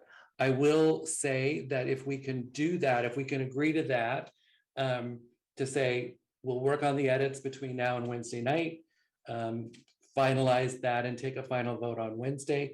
But Commissioner Lazat has called the question tonight. We could do a provisional vote tonight with the proviso that those edits to the report be contingent on those edits on the report being finalized on Wednesday. I would note two things. The clerk could submit a report on her own. So we could submit only your memos to the council as a separate recommendations, and the rest of this report come just from the clerk, a neutral party. That's another option to you. If you don't want to spend all the time in the kind of back and forth, you can submit your actual documents themselves. That would be another option. My suggestion is, though, that we finish the editing of this report in these areas that you've identified to see if we can get some agreement on what's the best way to do that, or what's the best way that it should finally be in the report, and then take a final vote on Wednesday. Commissioner Segal? Okay, I would be okay with that as long as everybody in the public gets the edits that we submitted to Civic Makers on Wednesday at 10:30. I would like everybody to get that and have access to the side comments. And if that's okay, I believe that's what you said, Chair. Yes. And so I would then be okay with your suggestion. Thank you. Commissioner Monley. Yeah, I just want to be sure that my statement that we did not vote on supporting COPA, correct, but rather exploring it. Actually, I want to hear that the consultant Lawrence has taken that to heart, because there's an ocean of difference between the two. And I just want to make sure that that is in the final vote. Yes, and one of the reasons that I did put support, I mean, I'm totally fine with that. There was one, it was probably, this is the difficulty with collaborative editing. There was the one but it's an subcommittee that ocean of changed it. difference in language. Yeah. There's one subcommittee that, and this is a situation where it's probably worthwhile getting Megan's help to go back and just confirm that the language in the motion, Megan or Tony's help to go back and get the language in the motion to be explored. But that's fine by me. Again, I'm not attached to what the content of these final recommendations are. It's important to me that they reflect the deliberations and the recommendations that are voted on by all of you. So I hear that, and I'm happy to make that change. Assuming that that's okay with everyone else. Well, I think if we just go back and hear the actual recorded, there was a lively discussion, and we came together on the terms that we would recommend to explore it, not to support it yet. That's correct. We're not the body that should. Yeah, thank you, Commissioner Monley. I agree with that remembrance. Commissioner Calendar. Thank you, Mr. Chairman. I was going to actually ask for a point of personal privilege during the vote, but since you allow us commissioners to talk after the question was called by Commissioner Lazat, I thought I'd take advantage of this anyhow. Do I really have a choice? So, Mr. Chairman, I too am one of those that will be out of town and actually in a water convention, as well as I have conflicting meetings that are during Wednesday and Thursday. So I don't want folks to think I have a lack of commitment to following this through in the end, but I did want to express my concern for what all the commissioners and folks that have never voted together. You can hear this coming from both sides, from every side and every corner. I think the report is not an accurate reflection of what the subcommittees have pushed forward. From the standpoint of the subcommittee I sit on, I agree with all the commissioners that sit with me that the report does not contain the spirit and the expectation of what we wanted to see come forward. I don't want to see something where we have the tail wag the dog, where we're looking at those that are being paid to put this together and think they're reflecting the conversations and the vote of the commission. I'd rather have the commission ultimately be able to say, this is what we're voting on, this is where this is going, and the final report to reflect whatever the vote of the commission was. So I will try and log on Wednesday and Thursday or whenever we have the meetings, but it's not a guarantee that I would be there. I am happy that you're moving forward, at least a provisional vote, but I do want folks to know that my support for a provisional vote is with the expectation that everything I heard from Commissioner Monley, from Commissioner Matsumura, from Commissioner Barresio, from Commissioner, all sorts of different commissioners, that we can get this right. We've put a lot of work into this. We've put a lot of time into this. And I do want to thank all the commissioners for all the support, all the staff for the support. I want to thank Lawrence for his support. And I'm hoping that however we move forward, that when we are having these conversations, we can disagree without being disagreeable. There was a point when I raised my hand earlier when I wanted to say that, the interruptions of folks is definitely something that's disagreeable. I think we can all be better than that. And so we can disagree, hopefully without being disagreeable, but I will be supporting this going forward with the expectation that the changes do reflect what the subcommittees actually did recommended in the discussions that we all had and that we all voted on. Thank you, Commissioner Sanchez. Yeah, I just want to say thank you to everyone who's been a part of this commission and to Lawrence for putting this document together. I came into the commission halfway through, so I haven't been to all the 29 or 30 meetings you've had, but it's been very informational, and I've really enjoyed working with my subcommittee and the rest of the commissioners. The only thing I'm thinking about is why we didn't anticipate that something like this would come up, especially with such a comprehensive report. And I know that I don't want you to go back in time, but the fact that we had this report tonight, very encompassing, that there would definitely be some discussion in the move to another meeting. And again, like the other commissioners, I'm out of town. I'm in San Diego for a conference over there. Starting tomorrow morning, I fly out at 6:45 a.m. But anyway, but I'll try. I will try my best on Wednesday and Thursday to see if I can log in and at least see what the conversation is about at that time. So yeah, and Commissioner Sanchez, I'm hoping we can get the report right before then, so we're just taking a final vote, and so people that are out of town could just log in for it. That would be my goal. We'll see how close we get to it. Commissioner Matsumura, Commissioner Fuentes, and Commissioner Brosio, the question has been called, so I'll go back to comments, but could we get to that vote, please? Because the question was called. So Commissioner Matsumoto. Thank you. And I want to echo everyone's thanks and appreciation to the chair and to the staff. So I think, so two things. The question has been called, I think, on the original motion, and the original motion hasn't been amended yet. So I want to be super clear. Well, and I shouldn't even say yet. The original motion hasn't been amended, period. It'll be at the discretion of the maker and the seconder what to do with that. So I want to just be super clear. Are we voting on the original motion? Or are we, is there somebody going to propose an amendment? I think in order to propose an amendment, one, Chair Ferrer, I think everything you laid out in terms of potential process was tremendously helpful, but we'll need to sort of narrow down what is the actual motion and what does a provisional vote mean, so that everybody is crystal clear on that and on what happens if we still have very substantial conversation Wednesday. I know that's not the plan, but you know, it is a possibility, and I wouldn't want us to be planning a meeting in order to just rubber stamp something, you know, and not really make sure that we're planning that meeting to be able to carry out our full responsibilities as a commission. Yes. So I'm requesting that clarity, and also I think it would just be really helpful if we can know who's available Wednesday and Thursday, because we could make this provisional and plan on everything and then realize we don't have a quorum, and that, you know, that would be a problem. Okay, Commissioner Fuentes.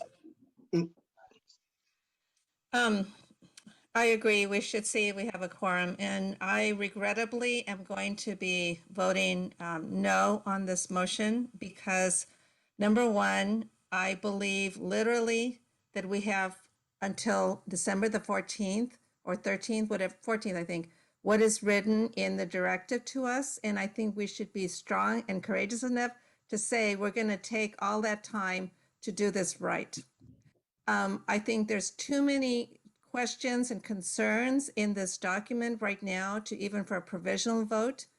And also, the other reason I'm voting against is that I think it was extremely unfair for all of us. I'm not saying Chair Ferrer, Lawrence, anyone, I'm not blaming anyone, but I think it was not fair for us to try and get this final document today and then try and do all this work on it.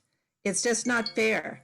And so I think we have to figure out a way to do this correctly, meaning the final document and corrected document. And I cannot vote yes on even on a provisional vote tonight for the reasons I said. Thank you, Commissioner Fuentes. I'm going to ask all commissioners if they're available to meet at 5:30 on Wednesday. If you could raise your hand, some of you have your hands up already. So just raise your virtual hand, please. And we'll Megan, your virtual hand so that Megan can take the count.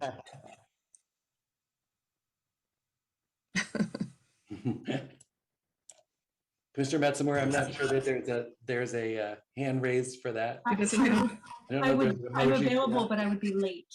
That's what I didn't know how to. Got it. All right. So Megan, do we have a quorum? There's only 11 hands raised. 11 out of 23. 23 Just and a got quorum. 12. I need 12. Yeah, we've just, T-Tran put his hand up. Thank you. So we have a Everybody quorum. who but everybody would need to be there at the start of the meeting if somebody's going to be late. To establish quorum, we got to establish quorum at 5:30. So okay. Yeah, I think that to me is my goal would be to move us in that direction. And Commissioner Fuentes, I would say to you that my representation to the commission was that we would, I'm sorry, to the council, to the rules committee, was that we would turn in the report on December 3rd. So you and I'll agree to disagree on the date of what it's due, but that was my my pledge to the rules committee that allowed us to continue the discussion of all the different items beyond the very specific governance questions that the Rules Committee had asked for when we got the second memo. Okay, so then. Point of order, Mr. Chairman. Yes. Commissioner I do believe Commissioner Matsumura raised the issue about the motion that we're currently voting on. Correct. And that you asked for was for that's what I'm approval gonna of get the to right now. report. Is a substitute motion in order? That's what I was going to ask for right now, is that we need a substitute, well, we need a friendly amendment to see if the maker and the seconder will accept.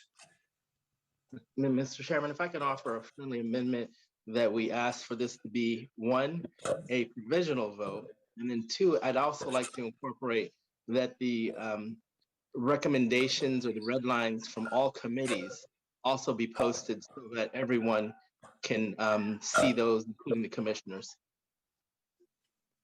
Is that acceptable to the maker of the motion, Commissioner Marshman? Yes, and Commissioner Dieppe? Yes. Thank you. Okay, so there's a, some people's hands are still up because of the quorum vote. If you can put your hands down so I know that you're not trying to speak at this point. Appreciate it, just to make sure. Okay, so now your hand is up means you want to talk to the motion. So the motion's been revised. Commissioner Brosio? Perfect, thank you. I appreciate the amendment and the accepting of the friendly amendment. It was worded to include the subcommittee recommendations. One of the things that is not captured in the subcommittee recommendations, because they did happen before Thanksgiving, is the position that we'll take on the dissenting memos and if they will be included. Is that something that is implied in the Wednesday meeting that we'll talk about, or should we do a second friendly amendment to make sure that that's included? Because again, that's not in any subcommittee recommendation. I think I'd take that as a separate motion, because I think it's a different issue. And so I would take it as a second motion, not an amendment to this motion. Commissioner Matsumura. Thank you. I had two clarifications. One is just what do we mean by provisional vote? You know, I know we've used the language before, and it was very clear to me that it was a vote that we essentially wanted each item to come back for further deliberation. In this case, what does provisional mean? I think provisional means that with the contingency that the report's going to change in the ways that we've talked about, that at that point we would be taking a final vote saying, yes, all those things that were considered, I think have been considered, and I'm ready to support the full report. And so, so if those of us who are able to gather on Wednesday do not approve, but I'm still suggesting that we do the editing before Wednesday so that we don't get into this on Wednesday night and do the same thing all over again. So those changes, you'll see all the changes, and you've illuminated a bunch of items that you want to make sure we look at. We can look at those, make new revisions to it, review those revisions. I'm hoping ahead of time so that Wednesday we just come for, people are ready to take the final vote because all of those questions have been addressed. And so it is the vote on Wednesday that has the ultimate power to. That would be the final vote. That is correct. Okay. And so, and I heard reference to the subcommittee edits that were submitted being posted. I think the posting is intended to indicate the full commission, or for those who vote yes on the motion, the commitment to follow up on all of the changes and make a final decision on what all of those changes, as well as reviewing everything else that we've discussed tonight. So I want to be, again, very clear. A provisional vote is a commitment to finish the discussions that we've started tonight. Yes. Commissioner Percival. Yeah, thanks. I wanted some clarification on what, I didn't get the final number of how many people can show on Wednesday, but if we do have a number of absences because people had previous engagements. Will those votes be recorded as absent? Yes. Okay, and so in that sense, I think it's important. My sense was with the provisional vote is are really expressing support for the document, keeping in mind that there's still additional changes that need to be made to everyone's satisfaction. I'm just really concerned though that an absent vote because of last minute scheduling changes Yeah. would send the wrong message to the council. Yeah, and we can, yeah. Well, one of the things is we can, we can make the note in the report itself and in the transmittal letter, we can make a note of that. And that, would everyone go on mute, please? Thank you. We can make a note of that. We're looking at doing a signature page, which would be done by like a DocuSign, so that commissioners could then sign off on it, even though their final vote may not have been recorded on Wednesday, just to make sure that people are on kind of on record, being able to be supportive. If you're not supportive, then that's different, but people would be able to do that. Right. That was my next question was, what the intention of the signature page was. So if someone was absent but wanted to, Correct. offer their support, they could sign the document instead. That's correct. That is correct. Okay. Commissioner thank you. Spiegel and then Commissioner Matzke. Wait, this is Tony Tabor, City Clerk. If we end up not having a final vote until Thursday, we would need everybody to open their document and sign it on Friday. People would need to be like actively checking their email. Yeah, but I want to have our final meeting on Wednesday, so yeah, we would make sure that we'd be able to do that before Friday. Okay. Okay. Commissioner Segal and then Commissioner Matzke. Okay, I just want to make sure that that title in the Native American land acknowledgement that actually gets changed. I mean, otherwise we that just needs to happen. Yeah, Commissioner Spiegel, all the changes and the ones that you listed, we've recorded all those, so we will walk through all the different pieces to see that we can get those kinds of things so that we can get it right. Yes, but we didn't record all of the other, multiple things. So that's why. So if there are additional items that you want to make sure that we make note of, then definitely send that to us as soon as we can. Okay, so Chair, because this got sent to us so late, we haven't read it. We have not read it fully. That's why we're asking that all of the subcommittee's edits, final edits, and I've already identified ours, be sent to each other. Like I want to see all the edits that everyone else has done. I'd like everyone to see all of our edits that we have done. And so I think that's really important. Tonight, we didn't list everything that needed to be changed because that's fine. And you have those, that is in the motion, Commissioner Siegel. Thank you. Okay, Commissioner Matzke. Thank you, Chair. I just have a quick question for council, actually. So if assuming that we have a quorum on Wednesday, will the final vote require just a majority of those present, or will it require 12 yes votes? It will just require a majority of those present. Thank you. Commissioner Matsumura. Thank you. I did want to just see whether we would get more attendance on Thursday. I know, of course, it is bad for the chair, and of course, we want to have the chair here, but I just thought it would be valuable to know if we could get more attendance, because, it would be unfortunate to have to finalize this report with just a bare quorum. Okay, everyone put their hand down and then raise your virtual hand if you can make it on Thursday.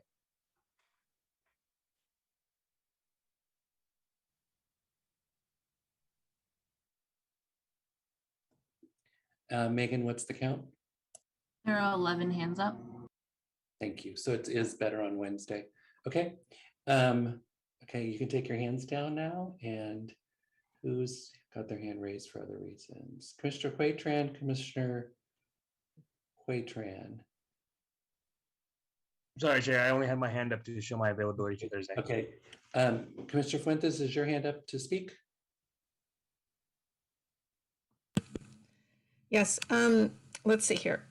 I would like to know if in the motion, is there language that says that we are including the all the comments that are made by commissioners? And again, this has to do with various corrections that we talked about tonight and more that we'll be talking on on Wednesday or Thursday or Thursday. I just want to make sure that, as I had kind of said before, that when we have a disagreement with whoever edited or who's ever, writing this, that whatever the commissioners have written and what they have submitted, that prevails in the final document. Because I know that has been one of the things that we've talked about over and over, that there's some errors in the document. And it would make me more likely to vote yes today, only because I'm just trying to make sure that we're fixing it and making all the corrections before I support it.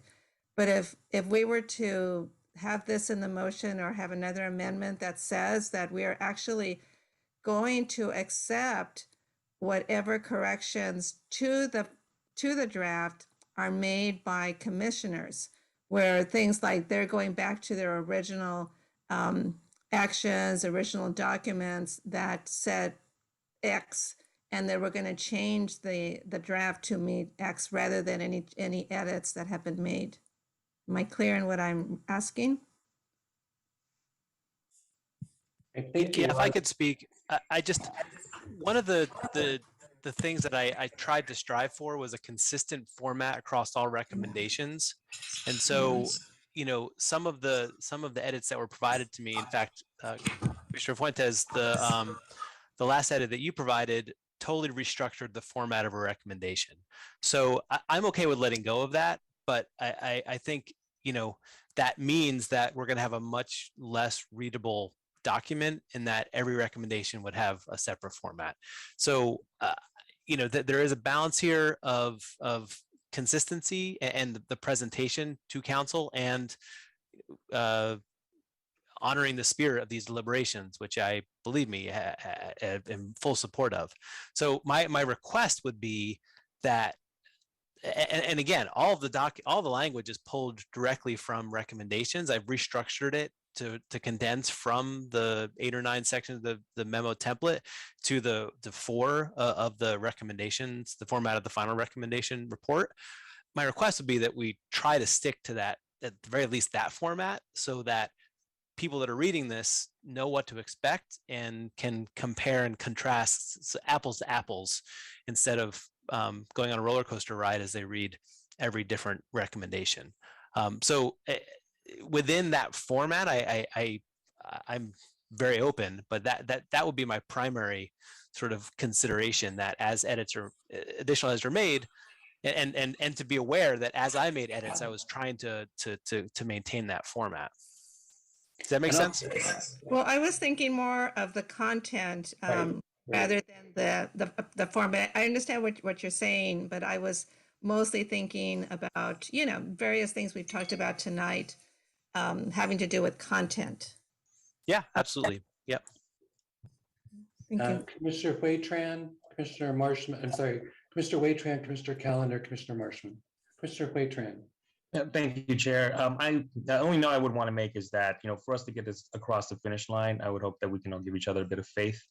Right. Trust is something that always, of course, has to be earned, but we're so close to the finish line. I think so far, all indications have been that we're all trying to stay true to the original memos, and that's from all sides, the perspective of staff, our consultant, and the commissioners. So I'm going to be voting in support of this. Partly in defense of the fact that we had a work plan that was approved 2 weeks ago. And, that was hopefully supposed to give us enough time to plan ahead. But I was going to be supporting this because we should all, put in the time, let's get these words out. Let's all do our review, and in good faith believe that we all came in here and none of us are going to try to, undercut or change with the conversation that has already been had in the final report. Thank you. Thank you. Commissioner Callender. Thank you, Mr. Chairman. So this was first I was going to ask for a point of order because I was listening to Commissioner Fuentes, and I actually agree with her. I think that where we are with the report, there's things that have been lost in terms of what we're trying to send and the kind of communication that we're trying to send to council. So I was hoping that you would entertain a motion potentially by Commissioner Fuentes after we carry hopefully this motion moving forward, that indeed we can move forward with making sure that whatever we're trying to communicate is contained in the final report. You know, democracy is never something that's ever clean or ever perfect, and we should not let the vote of the commission be lost to basically editorial trying to ensure that we're communicating it clear. I think what we need to do is make sure that our voices and our votes are heard. So I would hope that after we carry this motion, if it does carry, that you would entertain a motion from Commissioner Fuentes to address what I think are very valid and realistic concerns. I'm going to go to Commissioner Ambrosio after this because he's raised a different issue that I want to make sure that we address first. And then I want to reiterate that the intention is to take your memos and to put the recommendations forward. And I think that we're trying to be, and I see the city clerk has her hands up, maybe he's going to say the same thing, but what we're trying to do is have the spirit of the conversation be in the document, but make it super readable and clear and to really understand what is being recommended. And then the second piece is the argument. If there's edits in the argument that you've submitted and that you didn't see captured, that would be something I'd still think we'd want to know so that we can go back to the edits and really look at to make sure that that spirit is entailed in that, if that's one of the red line edits you've made. City Clerk Tabor? Yeah, I was going to say the same thing. You know, readability and transparency and clarity are, for me, the most important things. My job is to transmit the actions in a neutral way to council. My job is not to editorialize, to assume what you meant when you didn't say it. It's just to transmit directly. And that's what I think, you know, that's my goal. But I also wanted to ask a clarifying question. We're trying to put together all the red lines to post so we can post it to the agenda tonight before we go to bed. So you'll have everybody's edits, but we needed some clarity from Commissioner Siegel. I believe she said she had sent it at 8:30 p.m., but we have a one also at 8:30 and also 10:30 p.m. And we just want to make sure we use the correct one that you've sent for your edits. Commissioner Siegel, could you answer? Yes, thank you so much. I think I was using that because Lawrence had sent me a lot of emails that was the last time of my edit. Okay, so I would like. Megan just said there wasn't one at 8:30, it was 10:30. So 10:30, please. Yes. So Okay. if you could please post the 10:30 and then also please post. So what about Maria's emails? How are they going to get posted? We're going to put everybody's final edit. I just wanted to been real quick and ask that so we can get it posted. I understand, but Maria's final edits are not in my 10:30 document. That's where all the confusion. We'll post her separately. Okay, thank you. Okay. Are you ready for the question? So this is the provisional vote to support the recommendations of the report, and with the provisos that we will be sending out the subcommittee's final red lines as well as the document itself so that folks can be able to compare subcommittee's recommendations to the draft that was posted for tonight's meeting. City Clerk, do you still have your hand up? Okay, clerk can call the roll, please. Barbara Marshman, Yes. Christina Johnson, Yes. Elizabeth Monley, Yes. Ellie Matsumuro, Yes. Enrico Calendar, Aye. Frank Maitsky, Yes. Eric Percival, Yes. George Sanchez, Yes. Hui Tran, Yes. Jeremy Bruce, Yes. Jose Posadas, Yes. Lund Diep, Aye. Linda Lazat, Yes. Luis Barroso, Yes. Magnolia Siegel, Yes. Maria Fuentes, Yes. Sammy Robledo, Yes. Jerry Segura, Yes. T. Tran, Yes. Tobin Gilman, Yes. Veronica Amador, Yong Zhao. Yes. That motion passes. Thank you. Thank you. The second motion that I wanted to ask Commissioner Brosio is asking that the dissenting views be removed from the report. The dissenting views came from commissioners at their request to be able to enter it into the record. So Commissioner Brosio, do you want to make a motion that we could have on the table to discuss? Yes. Well, clarity before I do that is this the right way to go about it, or should we be going about it where we vote to have the dissenting section in there? I don't know, like what would be the best approach. Is this the right way to go about it, to shoot down the idea, for the lack of better terms, or to solidify the idea? Could you clarify what you mean by solidify the idea? Tony opened up the opportunity for dissenting memos on Wednesday. It looks like that was something, it was a request. Should we vote to honor the request? Or now, because it came from staff, I don't know the logistics, but because it's a request, now it's in the record or something, should we be, So the commissioners sent a request to be able to file dissenting opinions.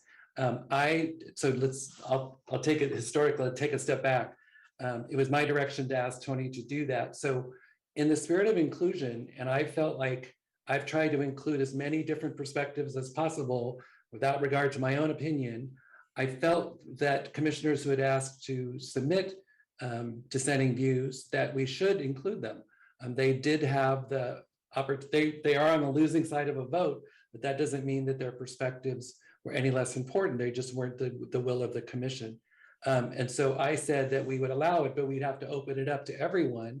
There was such small minority votes on all of the recommendations that it really wasn't the vast majority of commissioners who would be doing that, since the vast majority of commissioners agreed on almost every vote. So it was my direction that let's open this up, but we would need it quickly so that we could see it submitted as part of the report. So if you want to exclude those dissenting opinions, then that would be, I would think you'd need to take that as a vote of the commission saying, we don't want those as part of the record.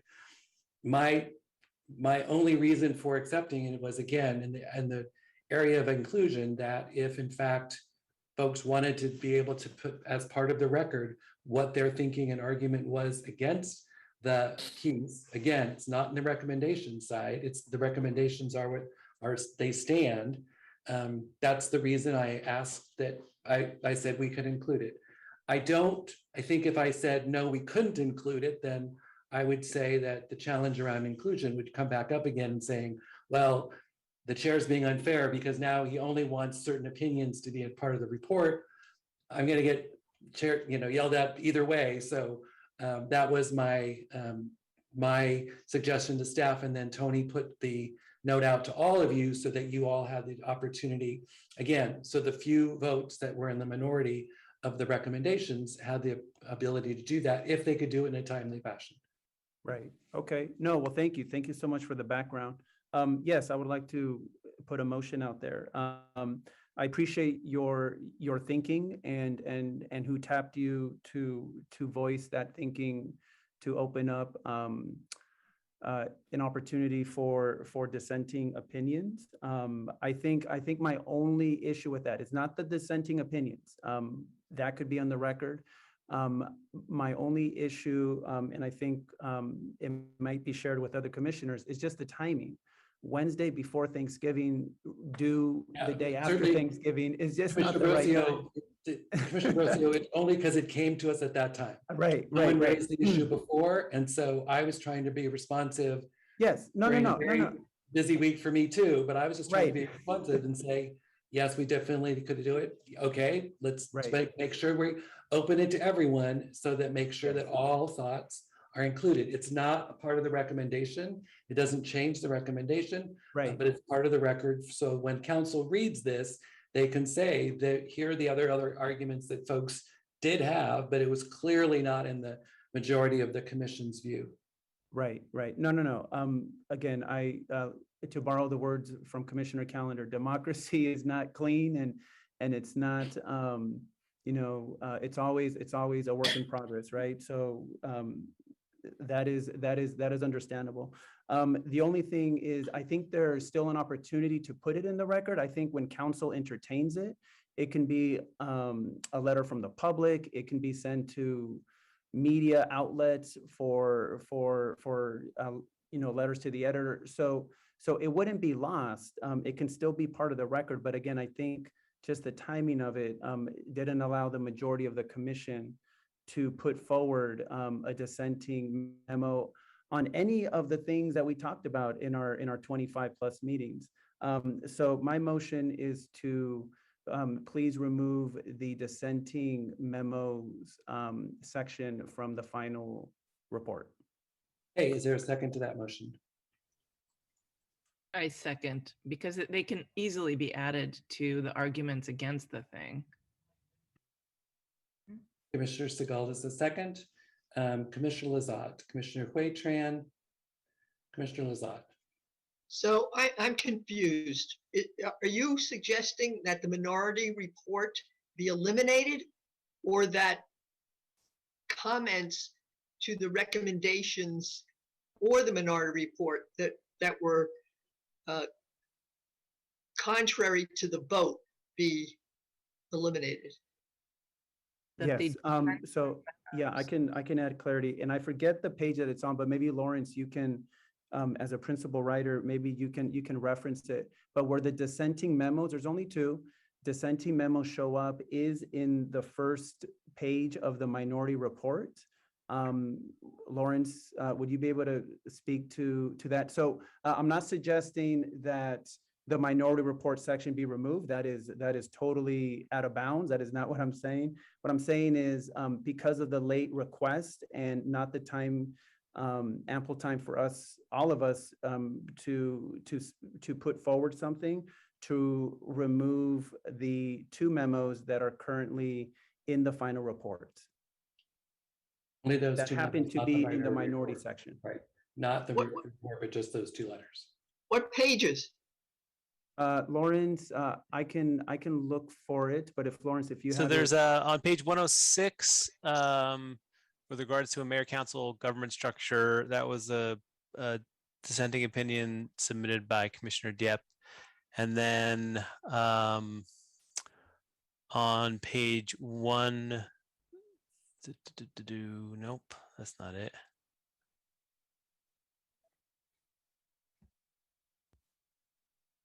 no, it's appendix. It's page 100 in the Appendix PDF. 1. Okay, apologies. 99 rather, 99. 99.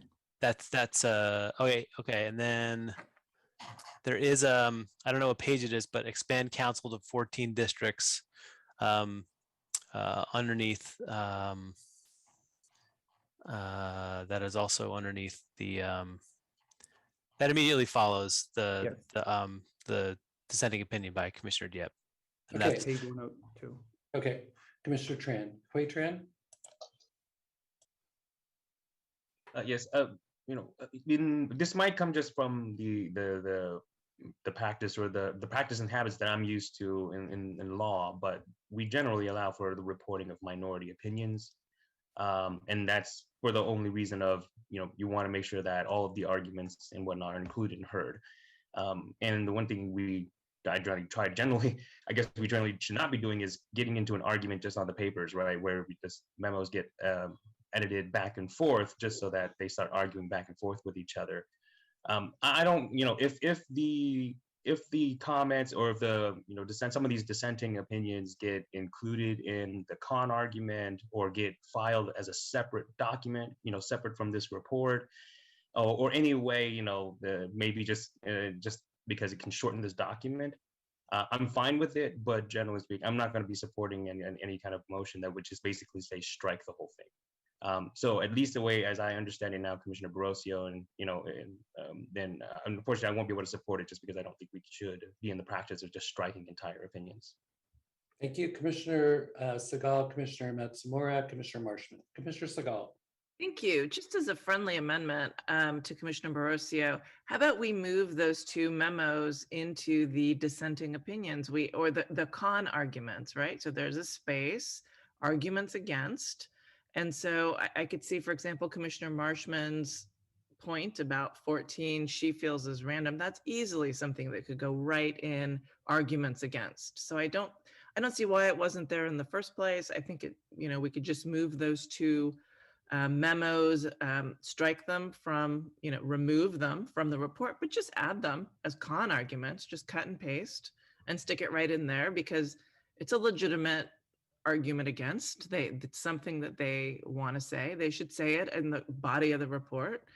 And to give it separate, to make it a separate document, my concern is now you've got one or two people whose opinions are somehow equal the opinion of 20 other people because their opinion gets to be highlighted for council in a way that in the exact same manner that 20 opinions did. And I just think that it's going to get way more weight, and we didn't really agree to that. And I don't see a reason. There hasn't been a good enough argument for why it shouldn't be in the con section, why it deserves to be super highlighted for city council. Commissioner Matsumura. Thank you. And I'm wanting to make sure that I understand Commissioner Borosio's argument. I heard the argument that Commissioner Siegel just made.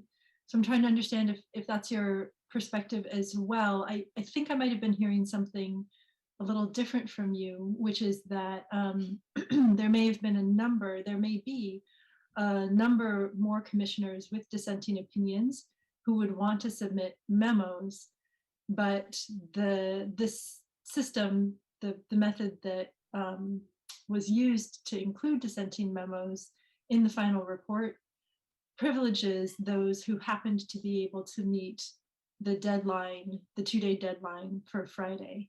And so I think what you're saying is that a more fair process that would sort of give equal weight to everyone who wants to submit a dissenting memo would be to route all dissenting memos by way of letters from the public to the city council for the December 14th city council agenda. Do I understand your argument correctly? Yes, those are the pieces that you mentioned are both in the spirit and in line with what I said. If December 14th is the time to present them, that would be the right time directly to council.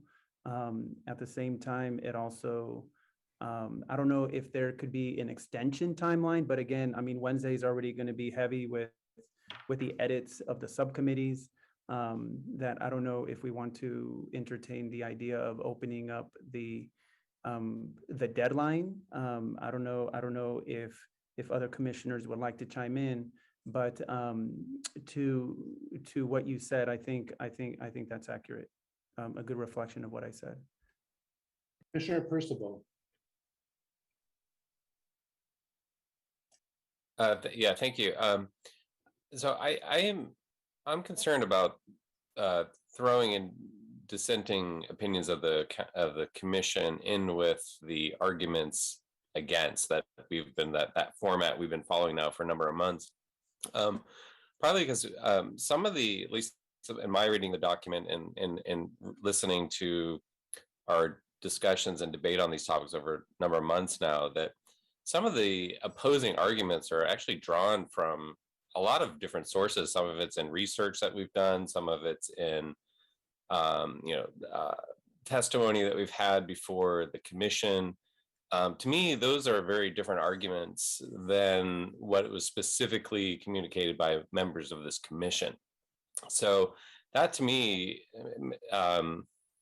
it makes sense to have a dissenting report that is people who do a deep reading of this document can see maybe some connections to, but it makes a distinction between what a minority number of members on this commission said or one person said versus general opposition arguments that are out there on these different topics. City Clerk, and then I'm sorry, Commissioner Marshman, I'll come right back to you. City Clerk. I just wanted to say that at any time for any council meeting, anybody can submit a letter up until the day of the meeting. So if somebody wanted to submit a letter, we would mark them letters from the commissioners and separate them out from letters from the public. But that's something that we do for every single council meeting, for every single council item. So Commissioner Ambrosio, you're concerned that from a timing perspective, those letters could be still submitted to the council in terms of the timeliness to the 14th. Commissioner Marshman.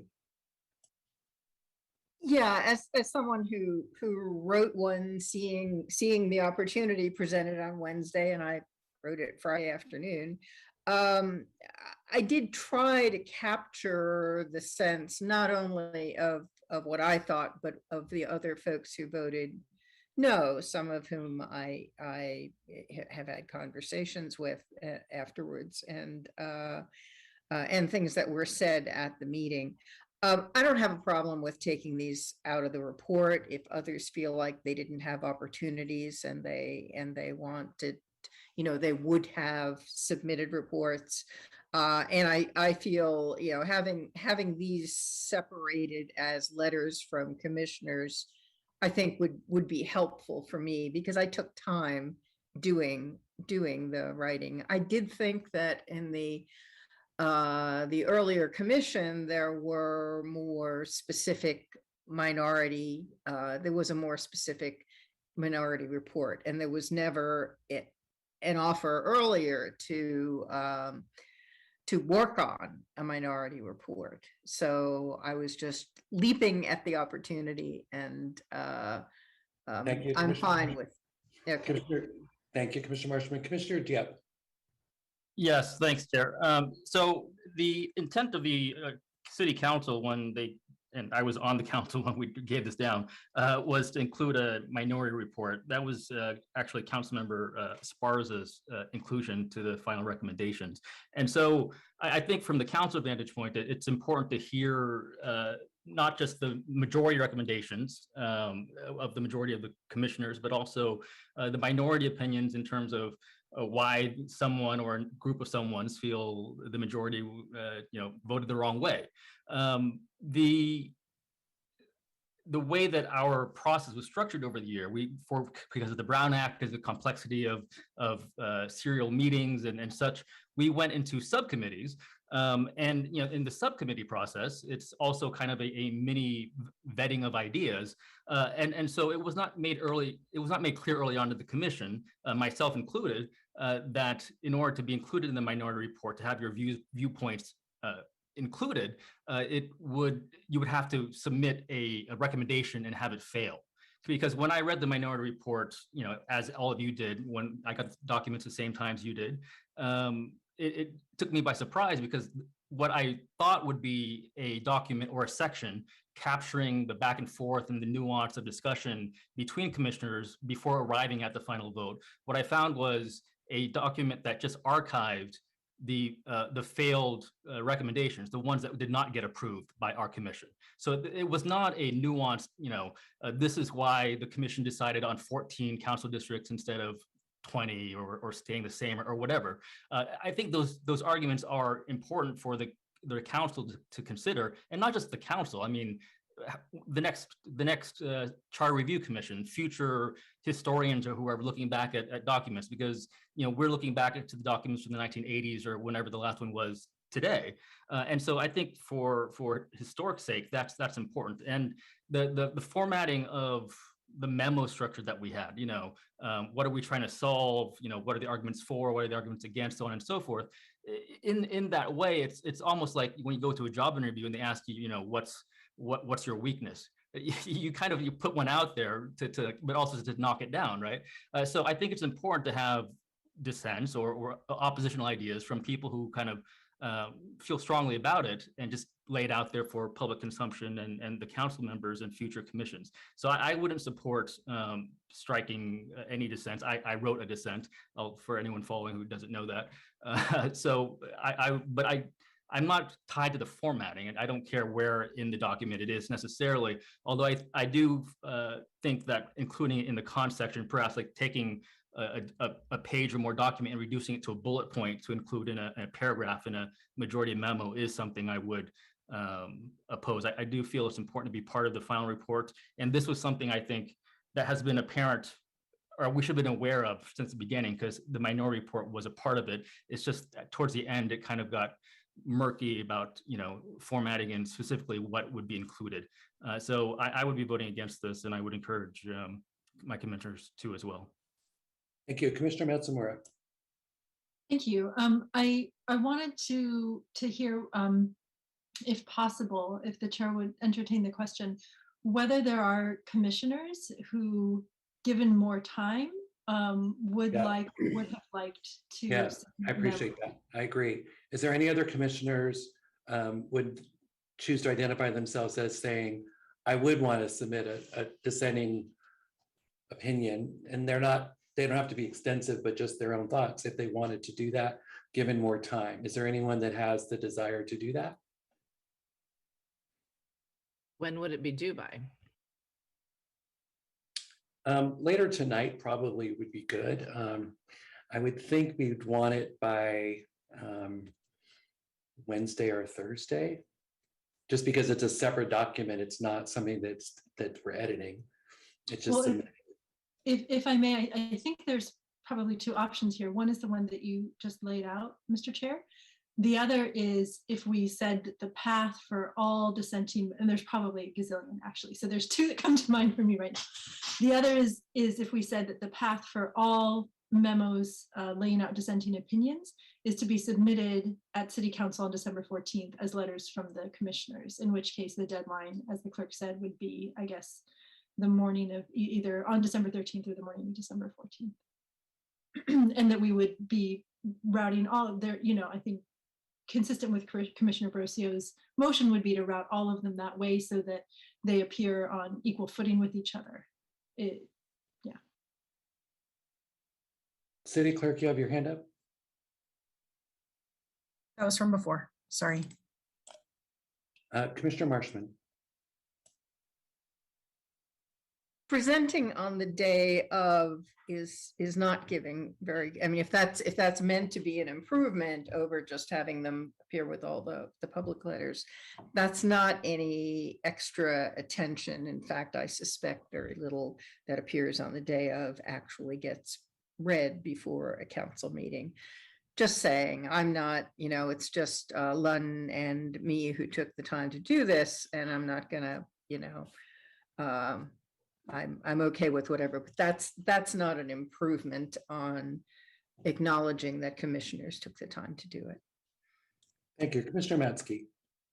Yes, I am on the fence of whether I want to write something or not. I did write a few paragraphs, and that was edited by Lawrence, and I was okay with the edits, although I probably wouldn't, if I wrote my own memo, I probably wouldn't have edited that way. So if there is an opportunity, I might Thank you. Write something. Okay. So the motion on the floor is by Commissioner Brosio is to eliminate the two dissenting opinions that are in the report currently.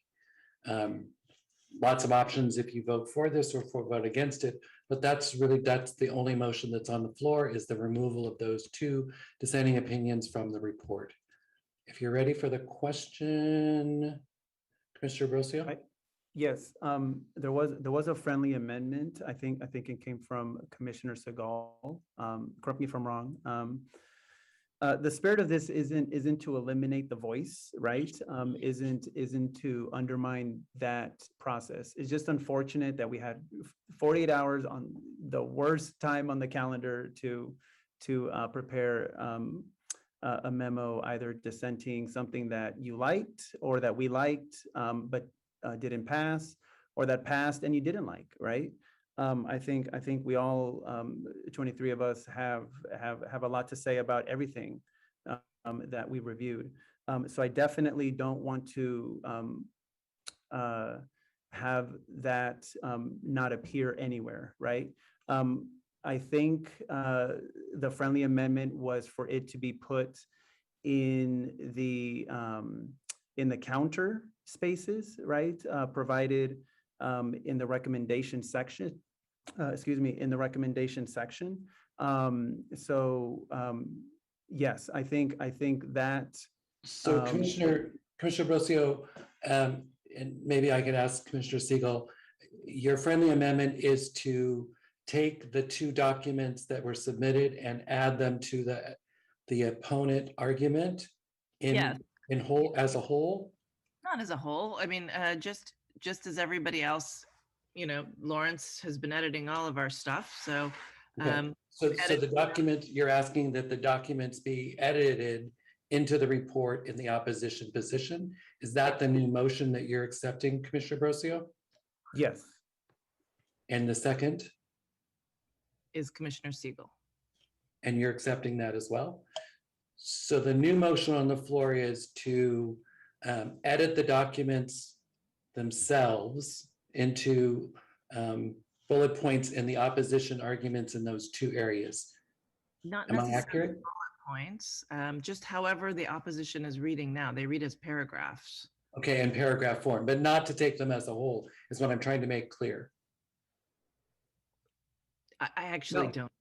No, like they could be as they are. Obviously, as we heard from both commissioners, both authors, that they spent time and they each have their own purpose in doing so.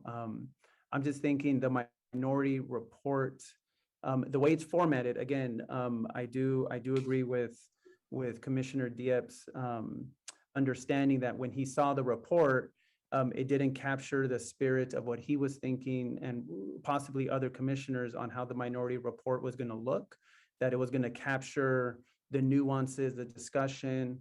Unfortunately, that's not the format of choice in this document, just by the way it reads. So I do see it not being shortened. I think having it presented, having it copied over to the countering sections of the recommendations would be the right place.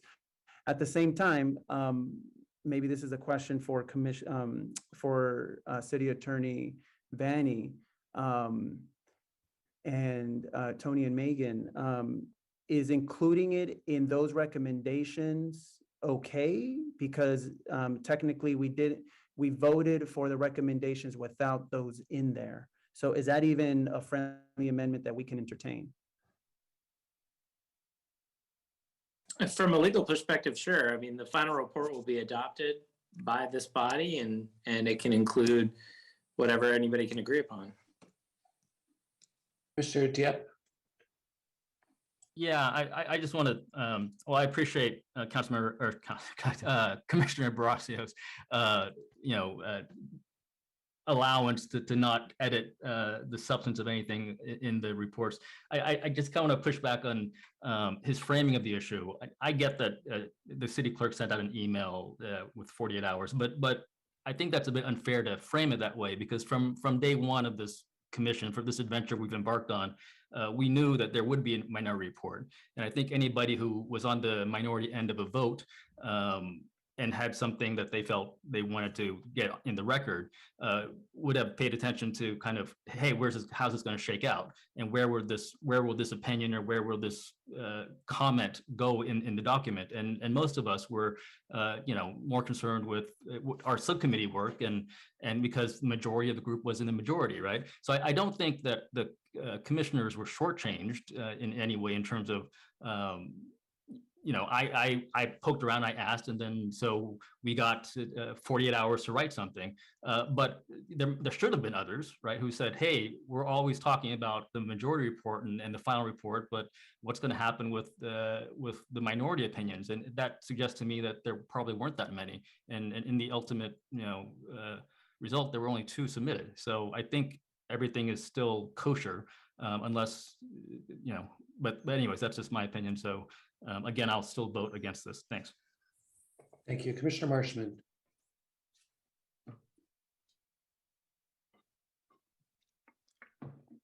No, I'm sorry, that was a mistake. Commissioner Matsumura. Thank you. For myself, I understand that I don't believe Commissioner Barosio's intent was ever to not include dissenting opinions in the report, and I am supportive of including dissenting opinions. For myself, I think there's a real distinction between the kinds of memos that Commissioners Yep and Marshman have put together, and that those do belong where they are now in the report. I don't think they fit, unfortunately, in the con argument section of the recommendations. So I did want to offer a friendly amendment and see what the maker and seconder would think. And so this would be to offer a final deadline of this Thursday, perhaps, or Friday morning, working with the clerk for dissenting memos, with the question to Commissioners Siegel and Matesky if that would give you adequate time to submit your memos, recognizing that I think the purpose of dissenting memos is to express the individual opinion of the commissioner submitting them. So therefore, it would be okay that the rest of the commission had not reviewed them, because there's really no need for us to do so in order for them to achieve their intended purpose. Yes, I do appreciate, Commissioner Matsumura, your perspective on this. I was thinking that the book was going to be closed today, and Wednesday was going to be too messy for us to include this. But as our chair has said, that because they're separate and they're not connected or they're not editable by or going to be approved by anyone, they're really from the commissioner to be a part of this document, that it could be something that just is connected to it on a Wednesday, on a Thursday, before it gets submitted on December 3rd for the next step, right, for it to go to council. Knowing all these pieces now in discussion after the motion was called by myself and seconded by Commissioner Segal, I think with all that in mind, yes, I think that second friendly amendment, your friendly amendment, does capture what I'm trying to do, is ensure that everyone has an opportunity, right? Either we all have an opportunity or we all don't, right? Because for the reasons I've stated. But I think opening it up for another 4 days, right? Or 3 days, right? Unless someone begins today, but really 3 working days between now and Thursday would give the opportunity for everyone to submit something. I think that's sort of the spirit I'm going for. I'm going for not just the ones who happen to have the time, happen to be on email, happen to still be plugged into their commission emails and stuff like that, that unfortunately disadvantaged everyone else who really did unplug. So yes, extending it to Thursday is something that I would add, well, not add, but that would totally change my motion. So if it's okay, if I can adopt the friendly amendment to now read, allow all commissioners to submit a dissenting memo by Thursday, for it to appear, not knowing what the dissension will be, maybe not in the counter argument section, but in its own section in the minority report. Okay, Commissioner Siegel, you're the seconder of that motion. Do you accept that friendly amendment? If we could change it to Friday, because I understand that some subcommittees don't have that much that they have to do by Wednesday, but we have, almost a dozen recommendations, so it's not really fair to us. It doesn't really give us that much more time since we're coming back here on Wednesday. So if we could just move that to Friday, I think that would be more fair to us. Yes, Friday is, makes sense. Okay. So we don't really need a motion for this if in fact if everyone's in agreement to say only one commissioner is identified as potentially writing one. So Commissioner Matzke, if you could turn it in by Friday, it could be included. It'll be maintained where the dissenting opinions are, which is in the minority report, and it'll be signed off by the individual as a whole. Commissioner Huitran. I just want to ask if for any commissioners who are considering submitting a minority opinion or minority note, to keep in mind too, if you see anyone else submitting something similar to yours, consider a joint co-authoring a dissenting opinion rather than just everybody submitting one. Definitely, you can always sign off on somebody else's as well, for sure. Okay. Can I say something, Chair? Of course. Sure. So thank everyone for these last 25, 30 minutes of discussion. I really do think honoring the process is important. And even some of these little details need to be discussed. So I just wanted to share I wanted to tell everyone, thank you for the discussion and time to talk about this. Okay, and now Commissioner Callender, you were going to make a motion on a different item. And I don't see you, Commissioner Callender. I'm still here, but I believe I asked for you to consider Commissioner Fuentes' motion. But Mr. Chair, I believe you do have a motion that hasn't been carried yet. Commissioner Borosio, are you withdrawing your motion?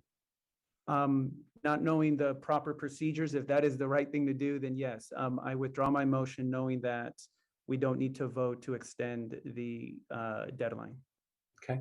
And Commissioner Siegel, are you also? Point of order, Mr. Chairman. So the day for the extension, I'm a little confused where we are. So okay. I thought that the motion was to place the dissenting opinions in the opposition portion of the report and give people till Friday. No, it was, to be clear, it's to maintain where they are in the minority report, not to put them in the opposition of the argument in the main report, and that you have till Friday to turn in your dissenting opinion. Okay, so that motion was withdrawn. Just again, point of order. Yes, and Commissioner Siegel, you're withdrawing your second. Yes. Thank you. Okay. Sorry about that. And Commissioner Fuentes, you have your hand up. I wanted to make a motion. May I? Yes. Okay. So I motion that the final report incorporate the voice, spirit, language, intent, and content of the original actions and votes of the commission members in order to maintain the original intent and work of the commission. Thank you. And Commissioner Callender seconding that motion. Any discussion? Commissioner Huitran. I'm supportive of the idea. I just don't really think a motion is necessary because I think we're all operating on the assumption that we're supposed to stick to what was approved by the commission. But that said, I'll vote in favor. I agree. Commissioner Segal. Thank you so much, Maria, for that motion. That really brings a lot of us ease to know that we have that motion. Hopefully we'll all vote for it and that can be our guideline. Commissioner Borosio. Just a clarifying question. After every attempt for a motion, should we be going to the public, or is that another, we do that later? We went to the public on the first item. You withdrew your motion. We'll go to the public on this item because the first item was, so we went to the public first, then we went to commission discussion. The second item that you brought up was withdrawn, so there wasn't a motion to go to the public. We'll go to the motion public on this item since there's a motion. Is there any other discussion from the commission? Seeing none, the clerk can call the speakers from the public. Call-in sorry, call-in user 2.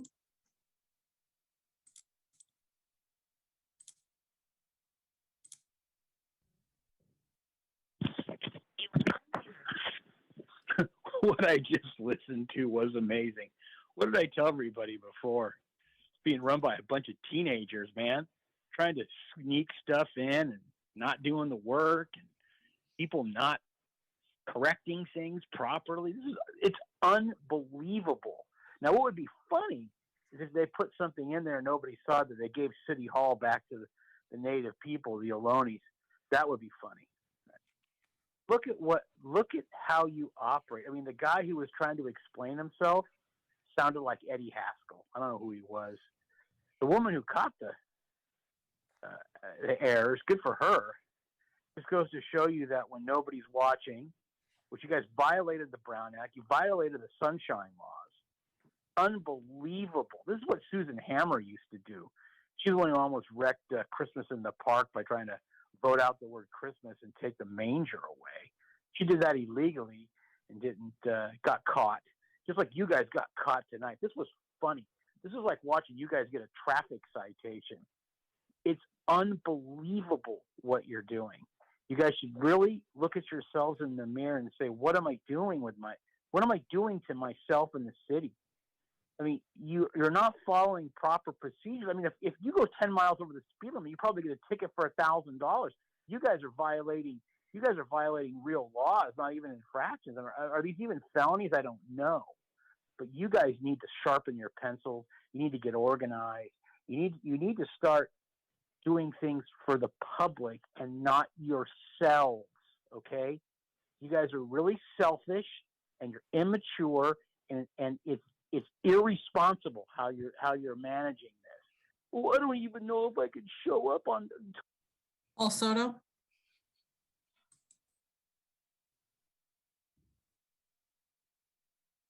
Paul Soto.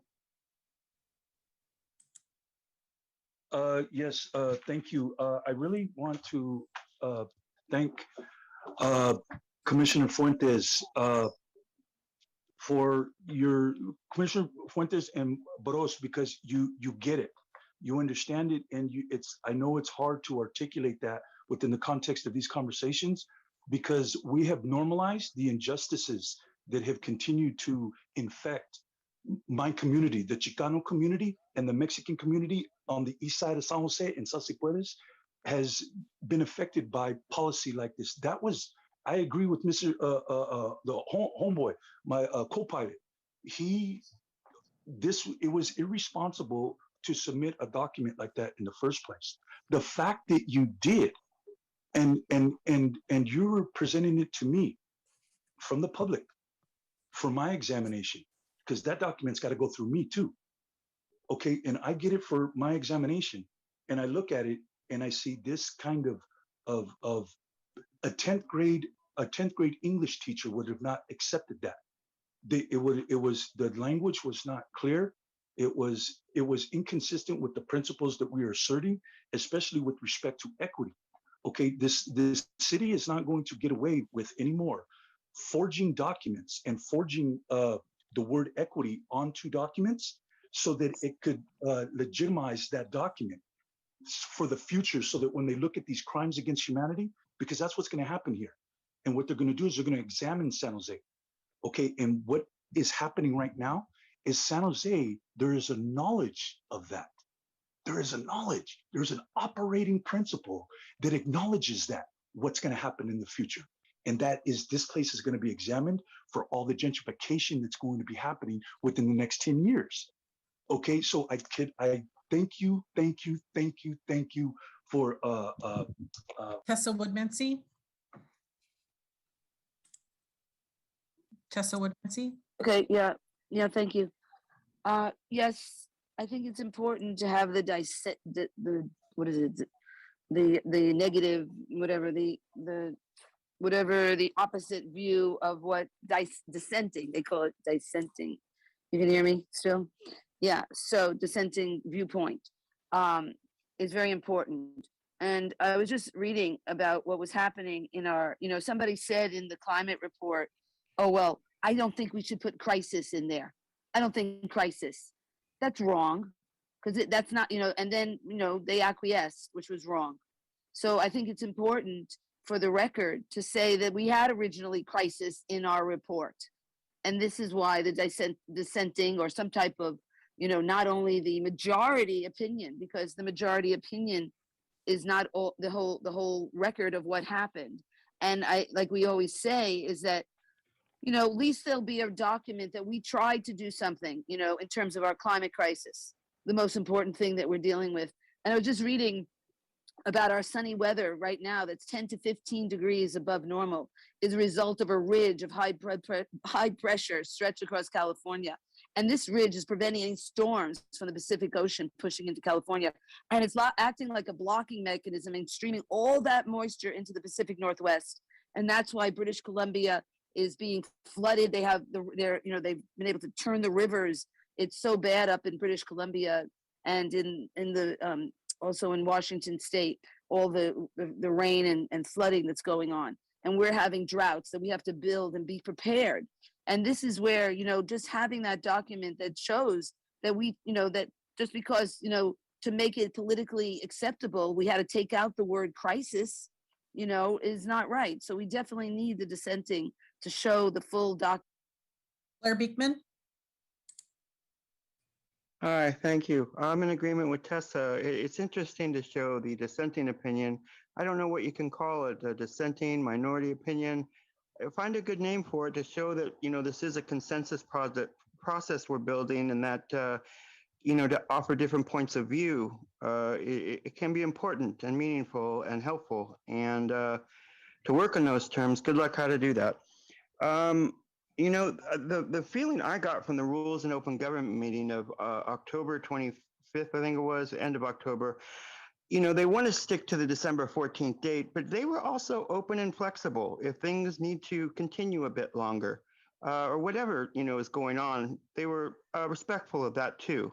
So I'm wondering, is there ways to maybe ask for forgiveness and extension of the SJ Sunshine Ordinance, and we can work past the December 3rd deadline to perhaps the December 10th deadline, which would be about the Brown Act time before things need to be available and open to the public and everybody. That could be of help in this issue. You guys are stressed. I hope you don't have to be too stressed about this and can work towards forgiveness ideas as you're having this upcoming meeting this Wednesday. Thank you for those efforts. To conclude, I've been speaking the past month. You do possibly have the option of working into January and early spring. There may actually be some legal language issues that you have to work out for the future of the ballot language in June of the charter process. Good luck if you will be doing that. And it's possible that, if you do that work with that specific intention of legal language issues, that can be a way to continue to talk to the Equity Roundtable and COVID forums that are starting up. You can give good advice and to be of help for the Reimagine. Alina. Good evening, commissioners. I wanted to support Commissioner Fuentes' motion. I do feel that it's important that we're explicit in saying these things. In terms of the minority report, I agree with how we're moving forward. Personally, I didn't agree with removing them or placing them in the opposing or con, because I think that minority reports are important part of the process, and people should be allowed to dissent or disagree. I think it was maybe more of a failure of how to explain the process of minority reports and who can write them, how to write one, as some commissioners were not aware that they could do that. And so I just wanted to support the extension of that time and allowing commissioners to do that. And I also like to thank all of you for all of your hard work. And I feel like I always say we're almost at the end, but it's going to be a few more days. And you've been holding off on your vacations and spending time with loved ones, I'm sure. And so I hope that once this is all over this week, that all of you get to spend, take that time to spend with your family and doing whatever else that you do. So yes, that's it for now. Thank you. Back to the chair. Thank you, members of the public. If Commissioner Waitran, do you have your hand up? I do not, sorry. If you're ready for the question, I see no hands. Then to support the motion is a yes vote. And the clerk can take the roll. Aurora Marshman. Sorry, which motion are we voting on now? Commissioner Fuentes' motion on the intent. Oh, yes, I'm sorry. Yes, my vote is yes. Thank you. Christina Johnson. Yes. Elizabeth Monley. Yes. Ellie Matsumura. Yes. Enrico Calendar. Yes. Frank Maitsky. Yes.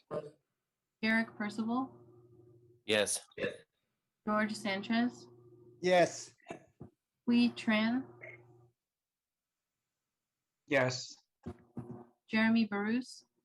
Yes. Jose Posadas. Yes. Lund Diep. Aye. Linda Lizotte.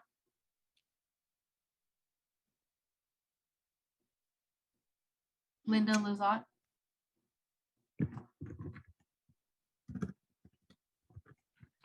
Luis Barrocio. Yes. Magnolia Siegel. Yes. Maria Fuentes. Yes. Sammy Robledo. Yes. Jerry Segura. Yes. E. Tran. Yes. Tobin Gilman. Yes. Veronica Amador. Gong Zhao. Yes. That motion passes. Thank you. Thank you. The second item on the agenda for tonight's meeting is an authorization to the chair to approve Charter Review Commission meeting minutes. And I wanted to go to the clerk to explain the motion. Yeah, whenever we have a commission that is. Excuse me, Mr. Chair. Before we move off of the current item, I did want to put forward a motion as well. On the item of the approval of the report. Yes. Okay, what's your issue? Thank you. So it's actually following up on the issue that I raised earlier regarding conveying to the City Council the importance of moving as expediently as possible on the issue of the mayoral election timing. The reason that I'm bringing this up now versus Wednesday is because we do have the full commission here, and sort of in the spirit of what some of my colleagues had said about the value of having the full commission able to vote on items. I thought, given that we put a lot of work into trying to get this item in front of the City Council as early and expediently as possible, I did want to put forward a motion while we have almost the full commission here tonight. So Commissioner Matsumura, excuse me for interrupting. I'd ask the clerk, I wasn't clear about, can everybody put themselves on mute, please? I wasn't clear about the issue you're raising because would the clerk clarify for us? I submitted that document to the Rules Committee as soon as we passed it.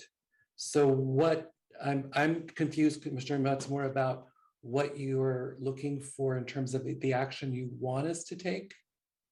I understand that you want it in the report to say we submitted this early, but is there? I wasn't clear about what you were saying around the status of the recommendation. So the intent of us submitting it early to the Rules Committee was for it to come up early for a vote to council. I think that Rules Committee didn't receive the information that was the intent, and so they just received and filed. the letter rather than taking action to advance it to city council. I think we may have not been as clear as we should have been as a commission about the reason that we were forwarding it to them early, partly because, you know, that other item regarding Councilmember Jones, the Vice Mayor Jones's memo with Councilmember Jimenez came up, right? So there was a lot going on that day. So this piece got lost, and so my motion is to add. Before we get before we get to your motion, would the city clerk, would you clarify what happened after I signed the memo to the Rules Committee? Yeah, it was sent to the Rules Committee and it's called out as a letter from the commission. The commission received it. They did not take action on it. They want to take action on everything altogether. That's what I understood. I wanted to make sure. So Commissioner Matsumura, is that your understanding that the Rules Committee received it, but chose not to take action on it in a free way that we were suggesting? Hey, this is timely and we really wanted to get it to, it's important to us that we get it to early, and that's why we did it. That's what it says in the memo. But the Rules Committee said, thank you, and we will wait till the rest of the report comes in. So they didn't see the same urgency of the timing. So my understanding was that the Rules Committee didn't get the message clearly enough from us that there was a recommendation that it move forward to the council on a different timeline. And so my motion is simply to add 2 sentences to the report, encouraging them. At this point, it is all moving forward as a single piece, right? So that is compliant with the action that the Rules Committee took, you know, whether or not they would have taken that action, given sort of a message from the commission that of what our recommendation was. So it is now to add a couple sentences to the report, urging the city council, having received the 150-page report as one item, to move this piece as expediently as possible because of the public interest and benefit of doing so. And I have draft language. So Commissioner Matsumura, I don't think we need a motion for that because that is the intention of the commission. And we can add those kind of sentences to the document because we already have that position. That's the position we took in the letter. It obviously didn't work, but we should definitely add it back into the commission report. We could definitely do that as it's our intent then. It is still our intent. And we still recommend that you take action on this as you digest the rest of the report, that you still take action on this in terms of urgency because of the fact that has a timing implication. So I don't think we need a motion for that because I'm happy to make sure that we add those sentences because it is the intent and it was the intent of the commission when you authorized the memo from me to the Rules Committee. Okay, thank you so much for clarifying that. I think you said really well why I do want to make sure this gets reflected. So I'm glad to hear that. Not a problem. Okay, now let's go to the next motion, which to me is kind of a pro forma motion. City Clerk, thank you for letting us interrupt you. Could you explain the need or the practice for the motion? Yeah, whenever we have a commission that comes to an end, we, as you know, minutes usually get put on the agenda for approval by the commission. But whenever we have a commission ending, we add an item to authorize the chair to review and approve the minutes without having to bring them back to the commission. It's a routine thing that we've done for every commission as it comes to a close. And as you see, I sign the minutes of the meetings after they've been recorded. Is there a motion to accept the recommendation, which is in the agenda? Thank you. In a second. Second. Thank you, Commissioner Marshman and Commissioner Brosio. Commissioner Brosio, you have your hand up? Is this the I'm just thinking, since we added Wednesday, should this be happening Wednesday or is today the appropriate day? Today is fine. Yeah. I'm trying to figure out ways to make Wednesday. Well, so just so you know, the logistics behind Wednesday's meeting is it's actually the same meeting as this one. It's the same agenda. We're adjourning this meeting to another date. It's almost like we're calling a recess between when we end tonight and when we pick back up on Wednesday. So this is the same, essentially the same meeting as Wednesday. The formal term is suspension. Yeah, but I'm going to be doing a notice of adjournment. So I call the Wednesday meeting an adjourned meeting. Got it. Okay, Commissioner Matsumura, and then Commissioner Segal. Yeah, so would this only be applying to the minutes for the one meeting that is taking place tonight and Wednesday, or do we have other outstanding minutes? There are outstanding, you guys met so frequently, we couldn't get the minutes done. So it's for the past minutes as well.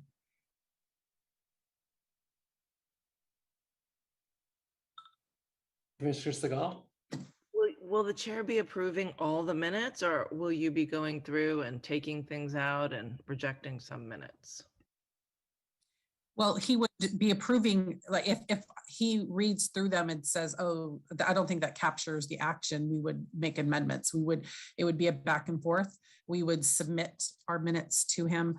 He would then be the one who looks at them and makes sure we were accurate.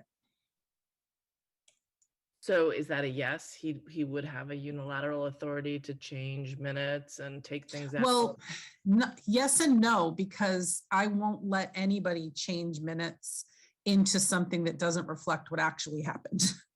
So he might be, if somebody comes back to me, and this has happened a few times, at council, they may contact me before the approval and say, I don't think that's what happened. I think this other thing happened. And I will rewatch the meeting. We go through the transcripts. We make sure we've got what's accurate. So he can't come in and say, oh, change it to this. Because I would say, no, that's not what happened. We do exactly what happened. So I have rejected people's who try to insert like their emotions into minutes, because minutes are dispassionate. It's just a straight record of the action that happened. So yes, he in one way, he will be able to make edits, but we will not let him change the action of what actually happened.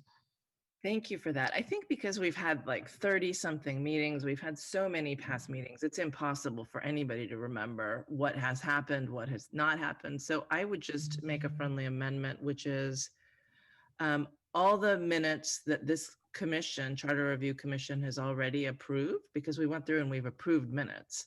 Whatever we've already approved, and whatever we've already seen, whatever's been posted, we've already seen them. If the chair just wants to approve those, that's okay. But if the chair wants to make changes to any minutes, that those come back to us on Wednesday. He would not be changing anything that's already approved and posted. And they won't be ready by Wednesday, otherwise the commission would have approved them. Yeah. So it seems like there's some meeting minutes that we've not approved. The commission has not yet approved. So, but those have been posted and we've all seen them. So if the chair, no, they haven't been. They are not. They're still in draft form. So are we being asked to allow him to approve those even though we've not seen them yet? Yes.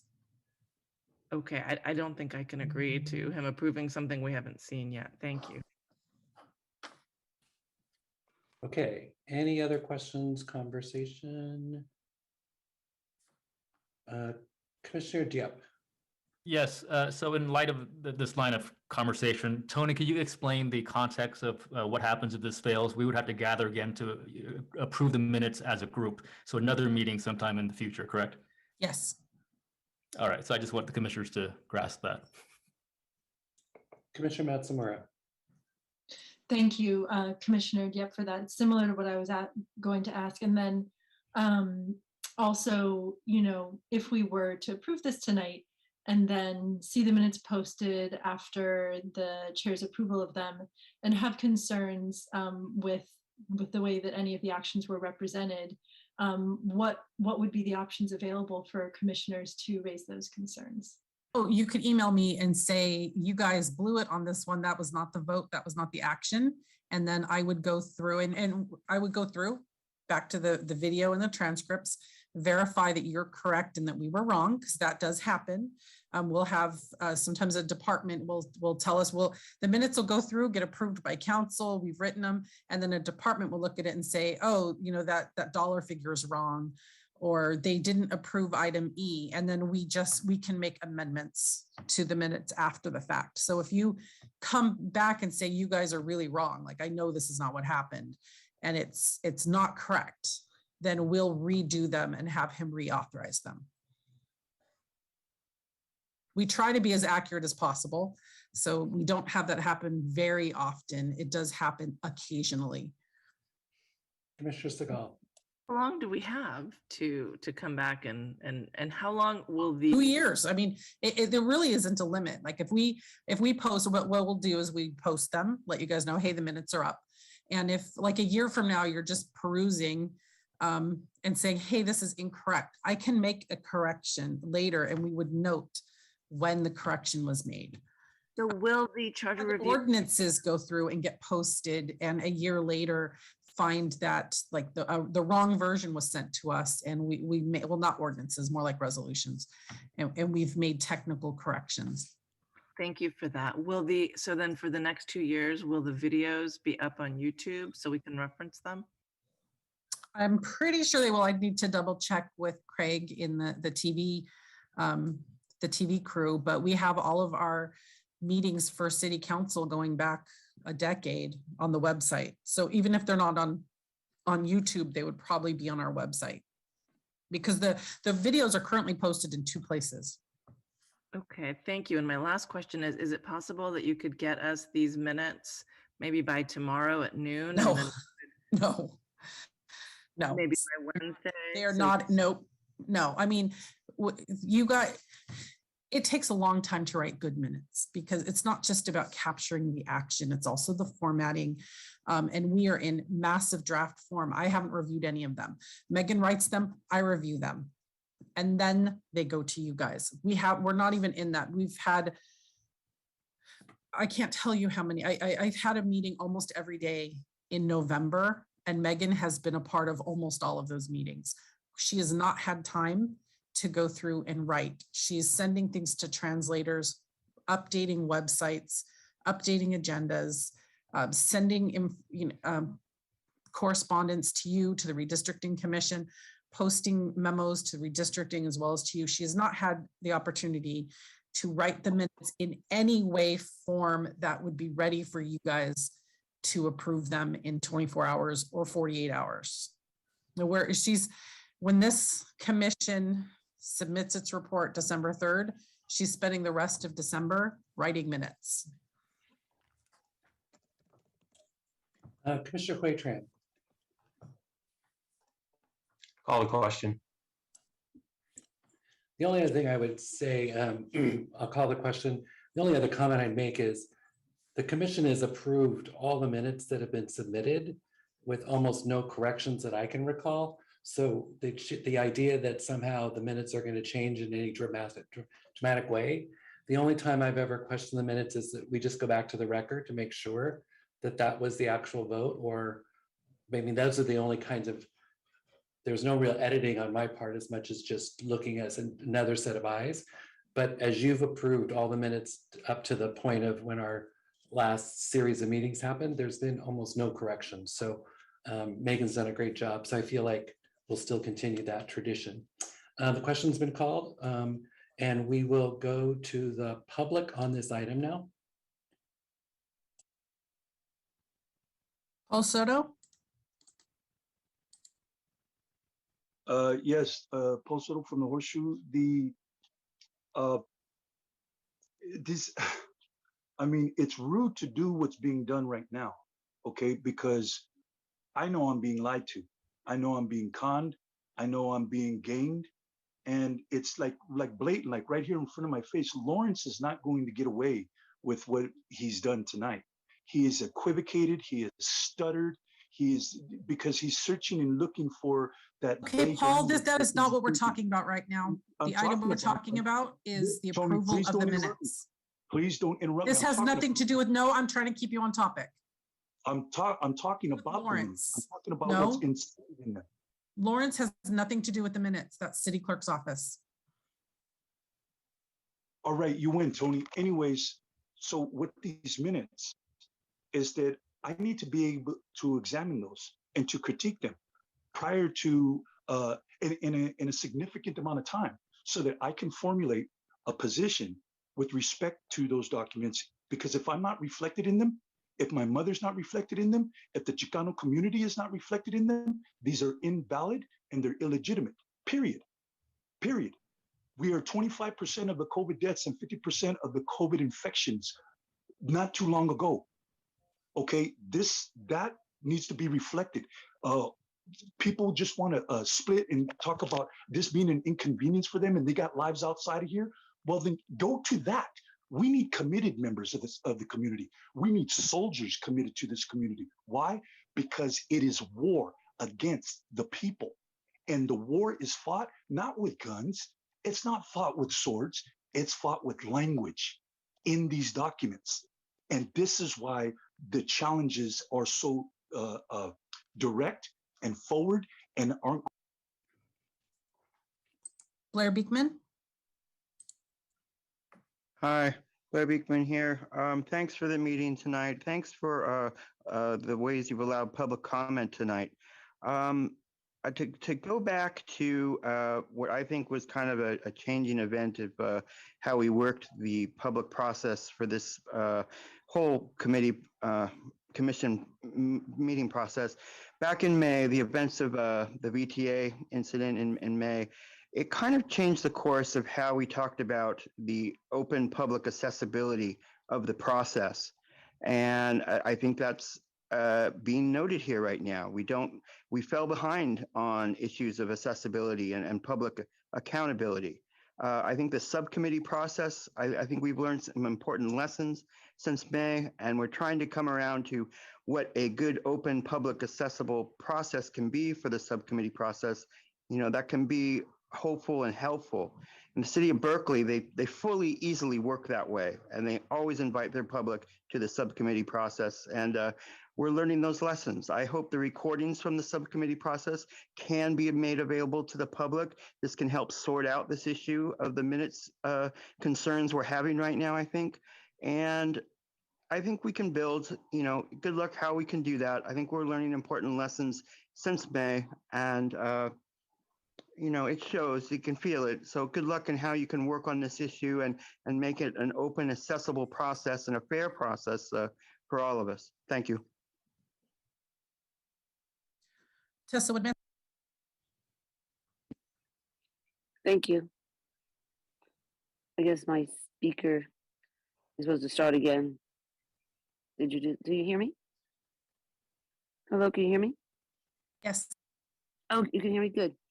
Okay, good. Well, I'm not exactly sure what's going on, but I guess the minutes, it seems like something that you said to Magnolia, that, the minutes are not going to, she's not going to actually be able to see it, or it's going to change, or, it's not going to be very clear. And, I appreciate the diligence of the commission to really make sure that, what's going forward is what they want to see. So we appreciate all the diligence so far. And definitely, like what Blair was talking about with our subcommittees, that is something that needs to be revealed more, and that needs to be more open. And so a lot of the protocols of this, like even like Chair Ferrer said, I mean, he was lucky we even got as much time as we've gotten. He had to beg the council to give us anything to deal with accountability and inclusion and these type of issues. So, I understand there's been pressure to move this thing forward quickly because the council was really not wanting to deal with these issues. And, that's why we're in the world of hurt that we're in. Nobody wants to look at these issues. And it's all about economic growth and jobs. And that's all they can think about, because that's what the developers and all of our politicians are being controlled by, is the money that is, behind them. So, we're fortunate that we even got this amount of time to do anything, but we do need to work on the process and keep it going. The people's agendas, the commissions, and this commission, like Blair has been saying too, that we could extend this commission to really work more on the people's issues. But definitely that issue of the subcommittees being open is very important, so we could see more of the workings of the whole process. And then, of course, you know, what you're talking about with the minutes, that needs to be clear. So keep on working. Back to the chair. Thank you. So I'm going to adjourn us until Wednesday at 5:30. Wait, we need to vote. I'm sorry. Thank you. Thank you. I'm not going to adjourn us. I'm going to take the vote. Are we ready for the question? Just call Commissioner Calendar. No, Mr. Chairman, I was just hoping to speak after the vote, please. Okay. The clerk can take the roll for the vote on the authorization of the chair to sign off on the minutes that are still forthcoming. Barbara Marshman, Yes. Christina Johnson, Yes. Elizabeth Monley, Yes. Ellie Matsumura, Yes. Enrico Calendar, Yes. Frank Maitsky, Yes. Derek Percival, Yes. George Sanchez, Yes. Hui Tran, Yes. Jeremy Bruce, Yes. Jose Posadas, Yes. Lund Diep, Aye. Linda Lazat, Absolutely. Luis Borosio, Yes. Magnolia Siegel, No. Maria Fuentes, Yes. Sammy Robledo, Yes. Sherry Segura, Yes. T. Tran, Yes. Tobin Gilman, Yes. Veronica Amador, Yong Zhao. Yes. That motion passes. Thank you. Thank you, Megan. Before I go to Commissioner Calendar, Tony, I want to make sure that I adjourn this correctly because I'm not sure if we're adjourning or what we're doing. So I'll go to Commissioner Calendar first, and then before you give me direction around the change of the meeting. Thank you. Commissioner Calendar. Thank you, Mr. Chairman. I just wanted to take a point of personal privilege because I do not know if I'll be able to join you on Wednesday, but I did want to thank you for your leadership over these 11 months. I had entertained if I should make a motion to continue to meet every Monday night for the next 6 months in order to resolve all outstanding issues, but I don't know if there'd be support for the motion. I also want to thank again Tony and Megan for their help and their staffing on this. These are never easy things to do. I do recognize what it is to be able to, from a public service standpoint. So I do want to thank them for supporting the commission, as well as want to thank Lawrence, as well as all the commissioners. Yes, we've had a lot of disagreements, and yes, we've been able to work through them all. And so I do want to thank all the commissioners for their commitment. And then final and foremost, I want to thank the public. You know, the public has really been there. A lot of folks have showed up just as much as the commissioners. Many folks don't know, but the subcommittee that Commissioner Segal led, we met almost every Friday night for months and months and months. It was quite intense. And so there was a lot of folks that were able to do things and get things done, hence the length of the report. So thank you to everyone. Thank you to Commissioner Segal as well for her leadership.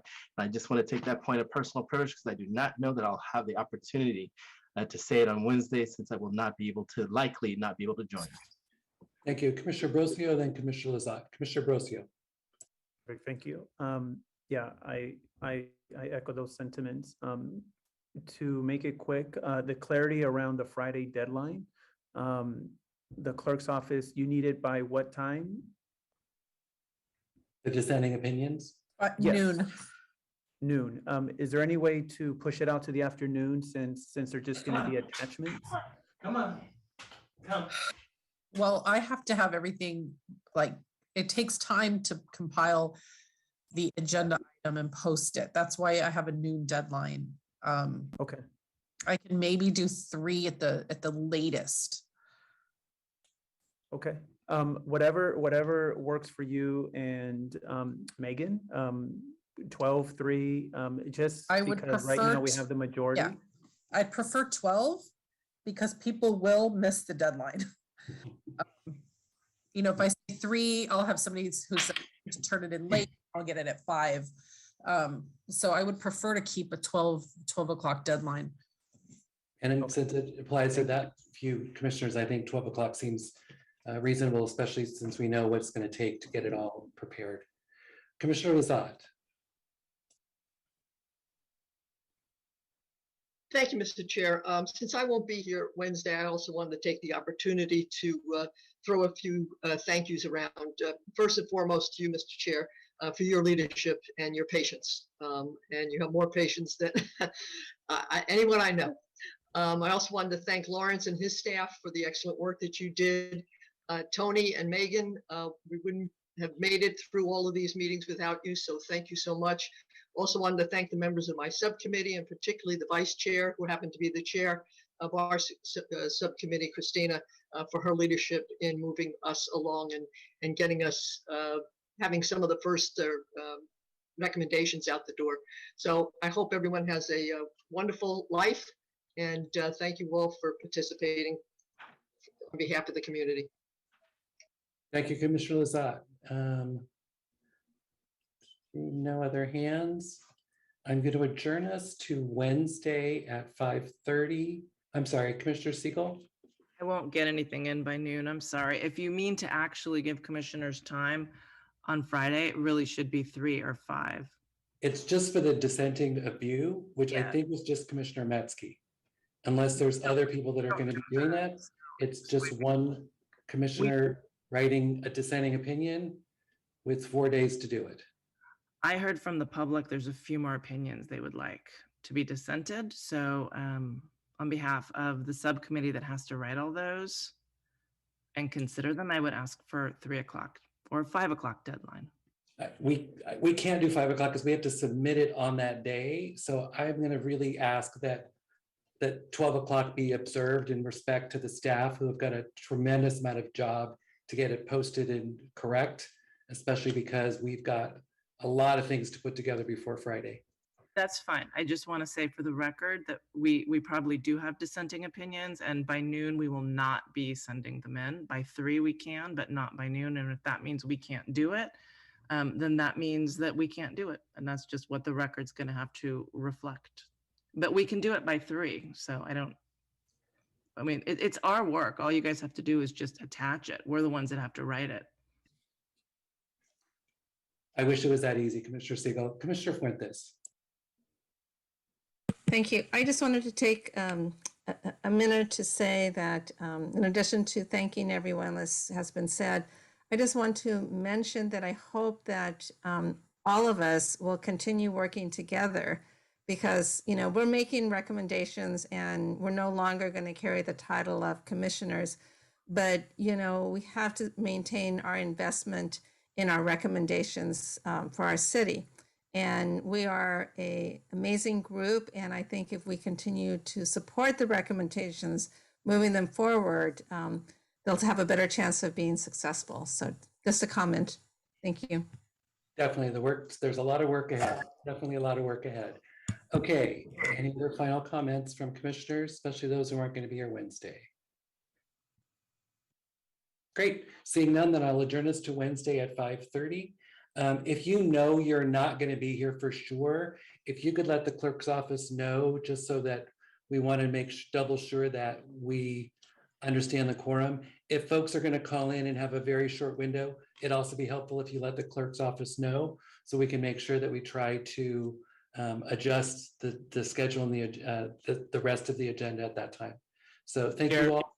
Chair, very briefly, I won't be able to attend because of childcare responsibilities on Wednesday, that I can't get out of. My wife works in the evening. So thank you all. It's my honor and privilege to support you. Congratulations on the excellent work, and hope to see you all in the future. Thank you, Lawrence. And we are adjourned to Wednesday at 5:30. Thank you all.